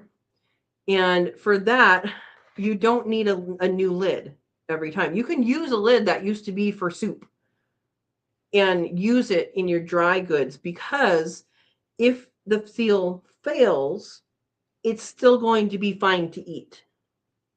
That's the difference. So hopefully that makes sense. It's about safety. Yeah. And if you want to use all new all the time, that's fine. I'm not saying you can't. I'm just saying the cases where it's acceptable to do that is for dry goods. Yeah. Okay. Bowtie says around here, if I leave the bands on canned goods long term, they will rust. And that's another thing. If you leave them on, so let's say you're pressure canning, that specifically is when stuff can happen with with seepage. You can have food in between the band and this. And if you do that, it can also get right on the edge of this. And so when you open it, you could be introducing bacteria into your food. Like it was fine in the jar and then it wasn't here. So what you should be doing if you're canning is take off the band, wash this, let it dry, and then put it away without the band. The only reason why I'm putting bands on here is because it's a dry good, and if the seal fills, that's extra protection for my food. It's not extra protection if it is a canned good.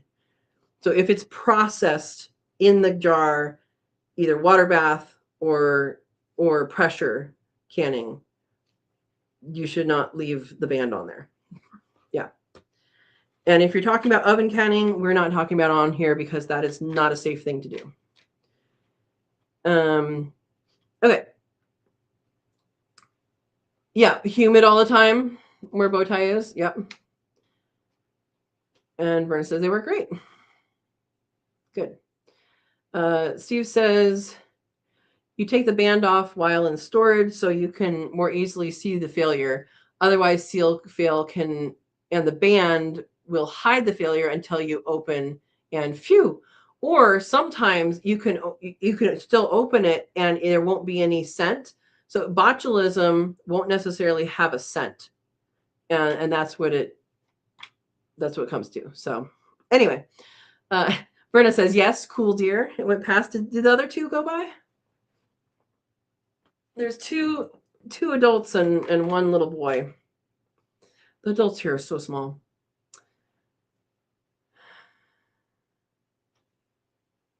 Whoever had 940 in the deer pool, please collect your winnings, Steve says.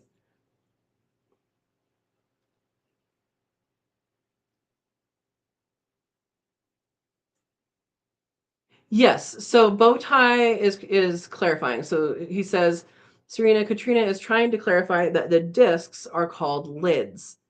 They are multi-use for vacuum sealing. I, in fact, use them endlessly. So if you're only vacuum sealing, which is what I just did for dry goods, and that's freeze-dried goods, that could be tea, that could be some other thing that you dry, you can use this lid over and over and over and over again until it fails. And you can use it for a very long time, especially vacuum sealing. If you pressure can, it's going to have a bigger indent in the gummy part. And so it might not last as long, but you can still use it for this. Yeah, good point. Bowtie says, yes, I see the deer. Woohoo. All right. It disappeared again. How long does freeze-dried fruit last in the sealed jars? So if I was doing this for long-term storage, like long-term, like 25 years, I would probably add an oxygen absorber. I didn't because presumably that's what this does, is it takes out all the air, including the oxygen. How you store your food is a really big part of that. You want to store it where there's no oxygen, no light, and no moisture. So as little as possible of all three of those. So if I was storing this long term, I would put an oxygen absorber in there, and you can do that in jars as long as they stay sealed, or you can do that in Mylar bags as long as the Mylar is thick enough and you actually have a seal on here. So this is a Ziploc, but actually has a seal. I did something else here. I did cauliflower. Let's see. So there's a seal right there. I don't know if you can see this thick line. It's like that thick. That is a heat seal. So as long as that heat seal stays, and as long as rodents don't get to it to chew through it, it'll be fine. Now this has an oxygen absorber in it. You can see it's sucked in. Not all of them will suck in all the way, but it doesn't have oxygen, it doesn't have light, and it doesn't have moisture. This will last 25 years plus without changing the nutrients in this. Now, you also want to keep it away from heat. So if you're keeping it in your car, sure, it'll be still be better than anything else, but it will do better if it's not super hot. So totally depends on that, but most things will last that long. Things that are higher in fat will spoil sooner, but it still can be multiple years. So yeah. So what you do in the garden now can support you in your old age, basically. But again, light is a factor. And if we're in here or in the pantry or whatever, what most people do is they'll put this in a really, really dark pantry or dark place. And if it's for long-term storage, they'll put it in like a bin that closes. So yeah. But this is much more rodent proof than the Mylar. Mylar, the mice and stuff will chew through right away. So you definitely want to put this in a bucket or a tub or something if you're long-term storing it. Bowtie says, in fact, I use them endlessly for vacuum sealing. Exactly. Yeah. Oh, it came back. Steve says, oh, look, it came back, hiding in the greenery. You're watching Katrina. It's not still there, is it? You can't see it. Very good. Oh, it's one of the others. 2 deer this time, who had 2 at 9:42. We're going to put the canning playlist. Thank you. There's also an intro to canning playlist, which if you're just starting out, that would be a good one to do too. Macy says, oh, I get it. Thanks. I don't remember what we answered for you or if you're just generally stating something. Oh, yeah, the number. Got it. Bota says, my bands rust eventually, even stored in a box. That's unfortunate. All right, everybody saw the deer. Good. Serena says, what do you call the chore list a melon gives to her husband? A honey-do list. There you go. I've heard that one. What is water bath canning? Okay, we're going to get into that. I'm going to come back to that. I'm going to answer people's questions, and then we'll come back to that. Okay, Serena? Bands that were never used in rust. If you have water in there, for sure. So Verna's answer for long-term storage of freeze-dried food is advisable to use Mylar bags or dark jars, and light can affect food. Yep. What is Bruce Lee's vegetarian brother's name? Broccoli. Okay. Bowtie says, so this is not recommended, but I just finished a jar of ginger from 3 years ago that I vacuum, and the vacuum seal is still good. All right. Yes, light can affect the food. Bowtie says, be mindful, observant. The ginger was still crispy, which is why I felt comfortable using it in my tea. Yeah. And you can freeze dry ginger too, if you have a freeze dryer. So there you go. Oh, that was the intro to canning. Thank you, Verna. Okay, so getting back to Serena's question. So I do recommend that you watch the intro to canning playlist, but there's 2 types of canning. One is water bath, which steam canning is also a thing of. My understanding, and I don't have a steam canner, my understanding is anything you can water bath, you can steam can, which there is an actual steam canner that has a thing, and I have not used it. So I'm going to set that to the side. Just understand that the rules that go to water bath also apply to the steam canner in my knowledge, which I haven't used it. So the people that own a freeze dryer sure do push freeze drying. Exactly, Steve. You're one of them. So basically, there's two ways you can can food.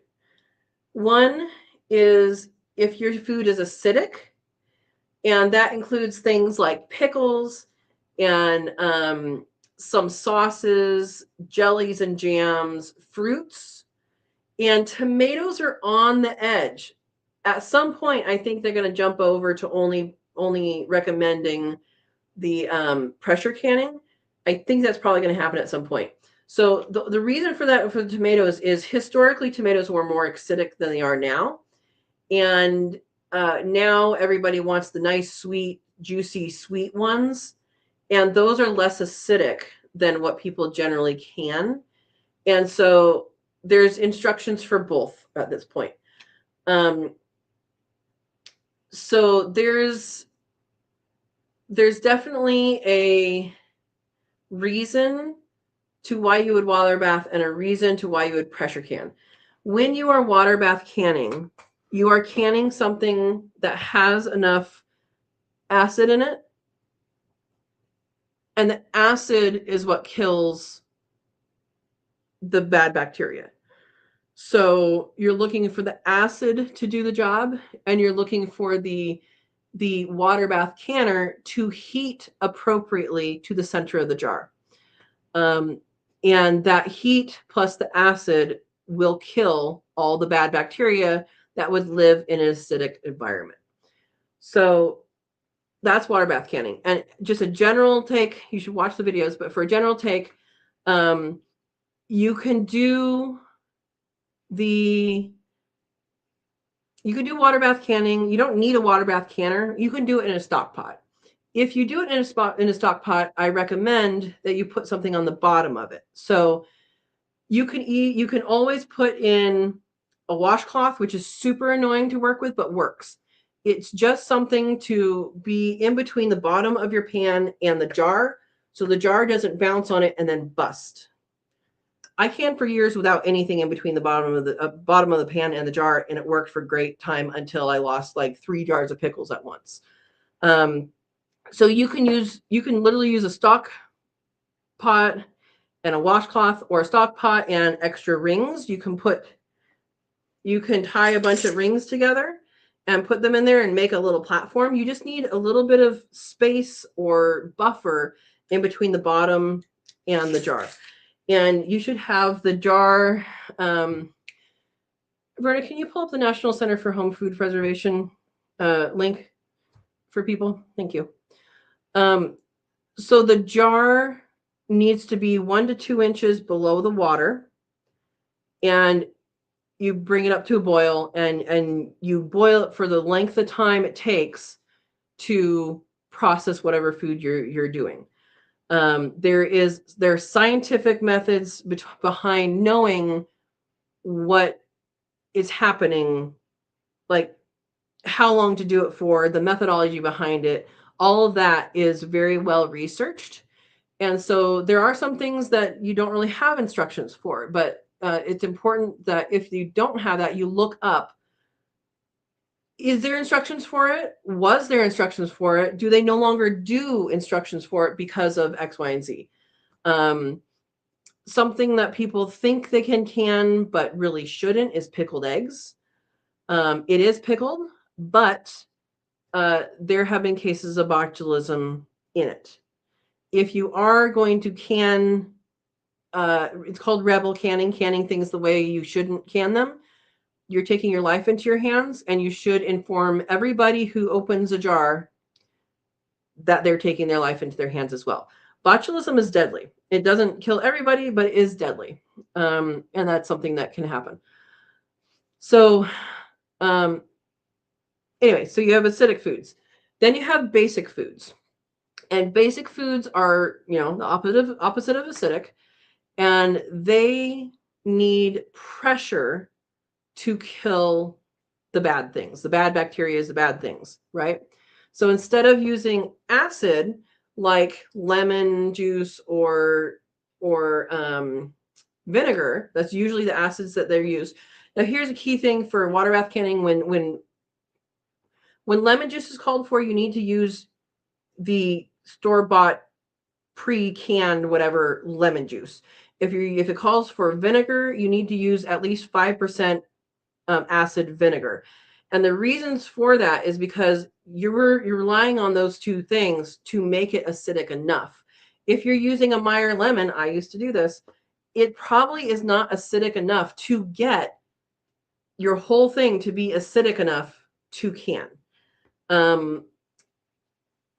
So the recommendation is to use 5% acidic and either vinegar or lemon juice. Lemon juice, it doesn't say the acidity, but that's what it is. It's safe at that thing, at that number.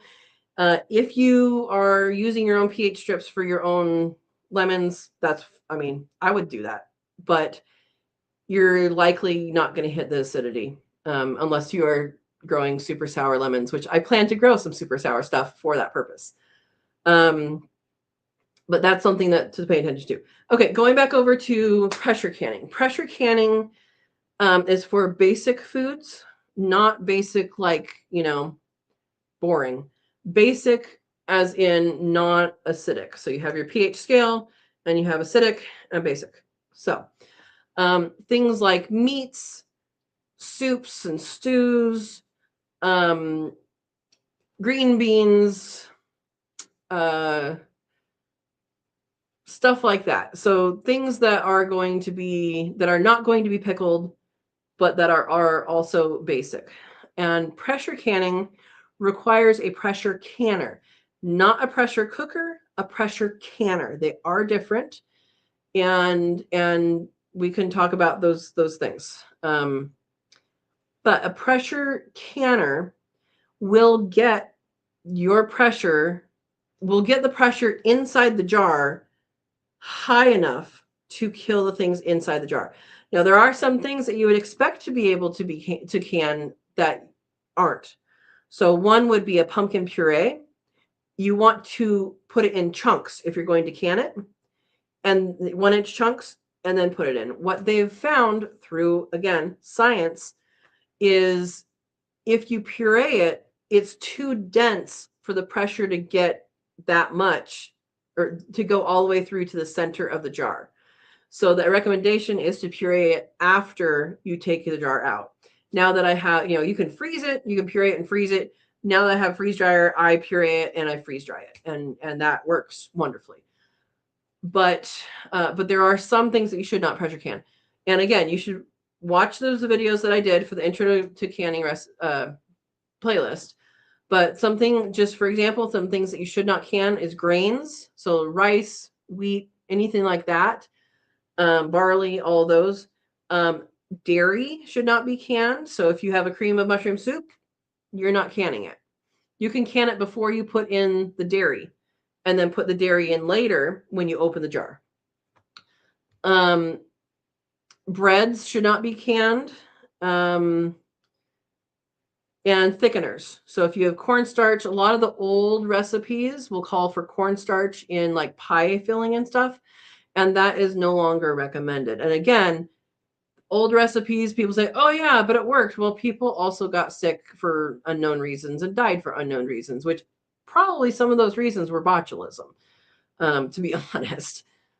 But there's 2 different ways to do that, and those are the main ways to do that. Like I said, steam canning is a newer thing that can be done, and that would be under the water bath canning section. If you have a pressure canner, you need to know what your elevation is, so you have the right timing and all of that. And let's see.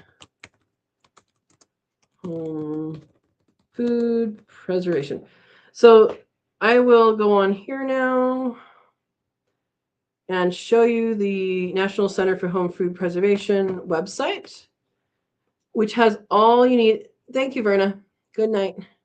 Which has all you need to know about canning. If you want to read through it and all of that, then that's good. Verna put the link there. It's National Center for Home Food Preservation. And this is all science-based. So you might wonder why some things like pickled eggs are on the shelf in the store, but you can't do it in the home, because you don't have the right equipment. That's the answer. Yes, some of these canned milk. There is canned milk.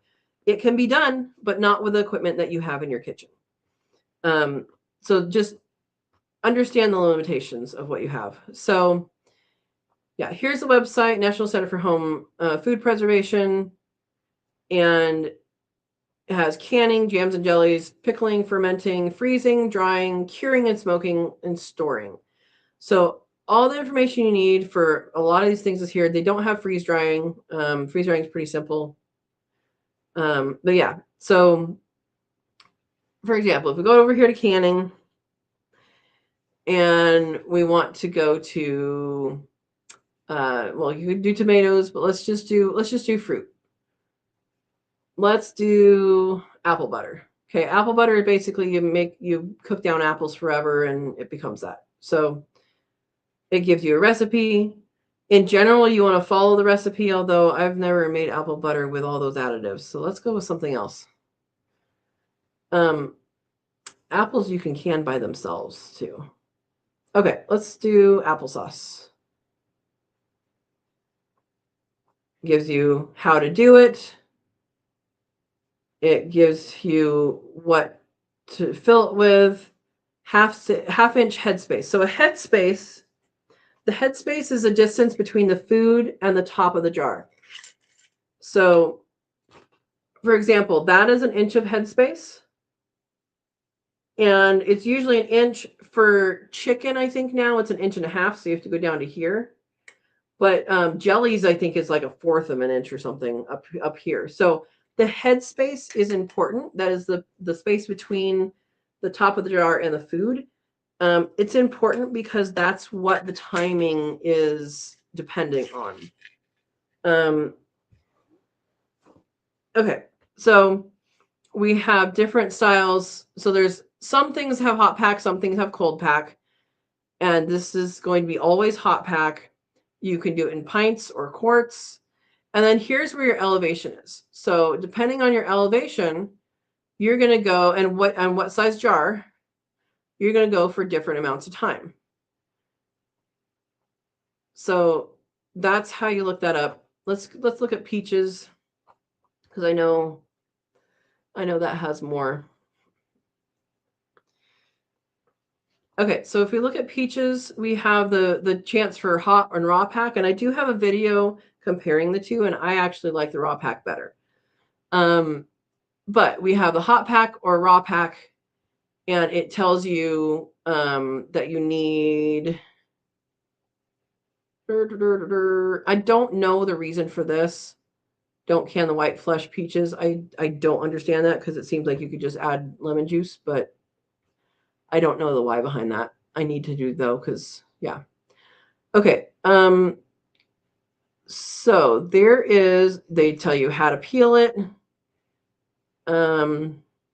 Prepare and boil a very light or medium syrup. And they should have a link. Is this the link to the syrup? There we go. They have a link to the syrups and what the measurements are. So how much water to how much sugar. And again, you have, is it raw pack or is it hot pack? And what's your elevation? And then you find out your time. And I don't know why you would use a pressure canner for peaches. There's no reason to. I would just water bath it. But they have different methods. If you're buying a pressure canner, I highly recommend a weight gauge pressure canner because it's going to be the same, and you can put it on there and it'll just jiggle. A dial gauge, you're supposed to get that calibrated every single year. And your local extension office is supposed to have the equipment to do that. They all don't. A lot of them don't. So weight gauge pressure canner is what I would recommend because you don't have to get that calibrated. So anyway, and then let's show you a meat.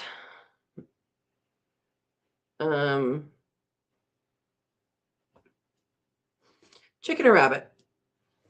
Okay.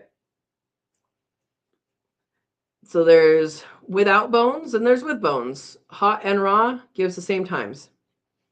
So you can do a pint or a quart. So difference between 75 minutes and 90 minutes is pint and quart. The only thing that they So this is a huge jar, and it's not really meant for canning, except for this is a half gallon. The only thing that I know about that you are allowed to can in this is juice. And juice is a water bath can thing. So these big jars, you're not going to be putting tons of, random stuff in it. It's just going to be for juice. Yeah. And then, so weight gauge, pressure canner, times, and dial gauge, pressure canner, times. And you'll see it says 11 pounds. This will say 10 pounds. That's because the weight gauge has different weights.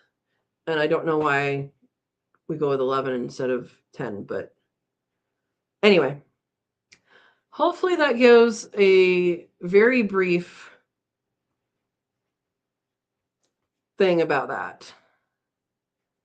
Okay, let's go this way. I'm scrolling up. That was a great intro to canning. Good. No freeze dryer yet. I believe I have a code for it, and if I don't, I need to get one. I think I do. It's a so for Harvest Right, it's $250 down, and then you pay whatever whenever until it's paid off, and then once it's paid off, it is yours, and they will come and deliver it. So it's not like a monthly fee. You don't have to pay everything up front. You can take as long as you want to buy it, and then during that time, if there's any sales, like you don't have to start.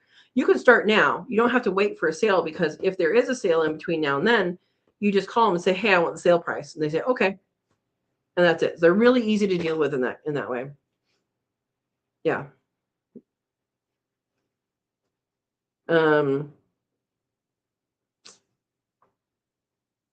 Yeah, on layaway. Exactly. Freeze drying is just so much better. Yeah. Then it retains nearly 100% of the nutrients. Yeah. Um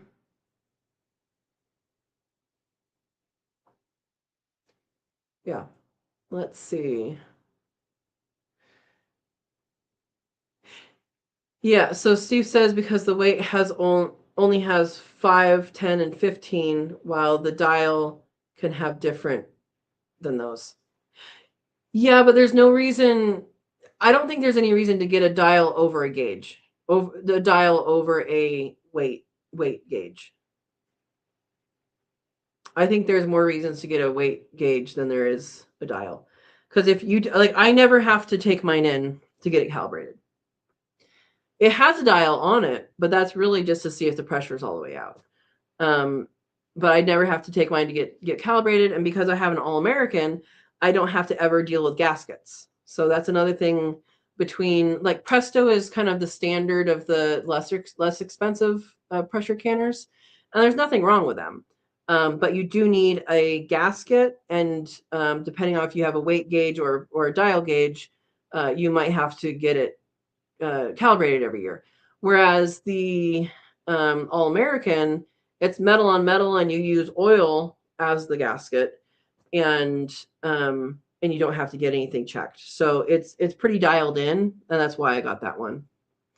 So yeah. Anyway, Serena, I hope that was a good intro. I hope you stayed for the whole thing. Little crash course.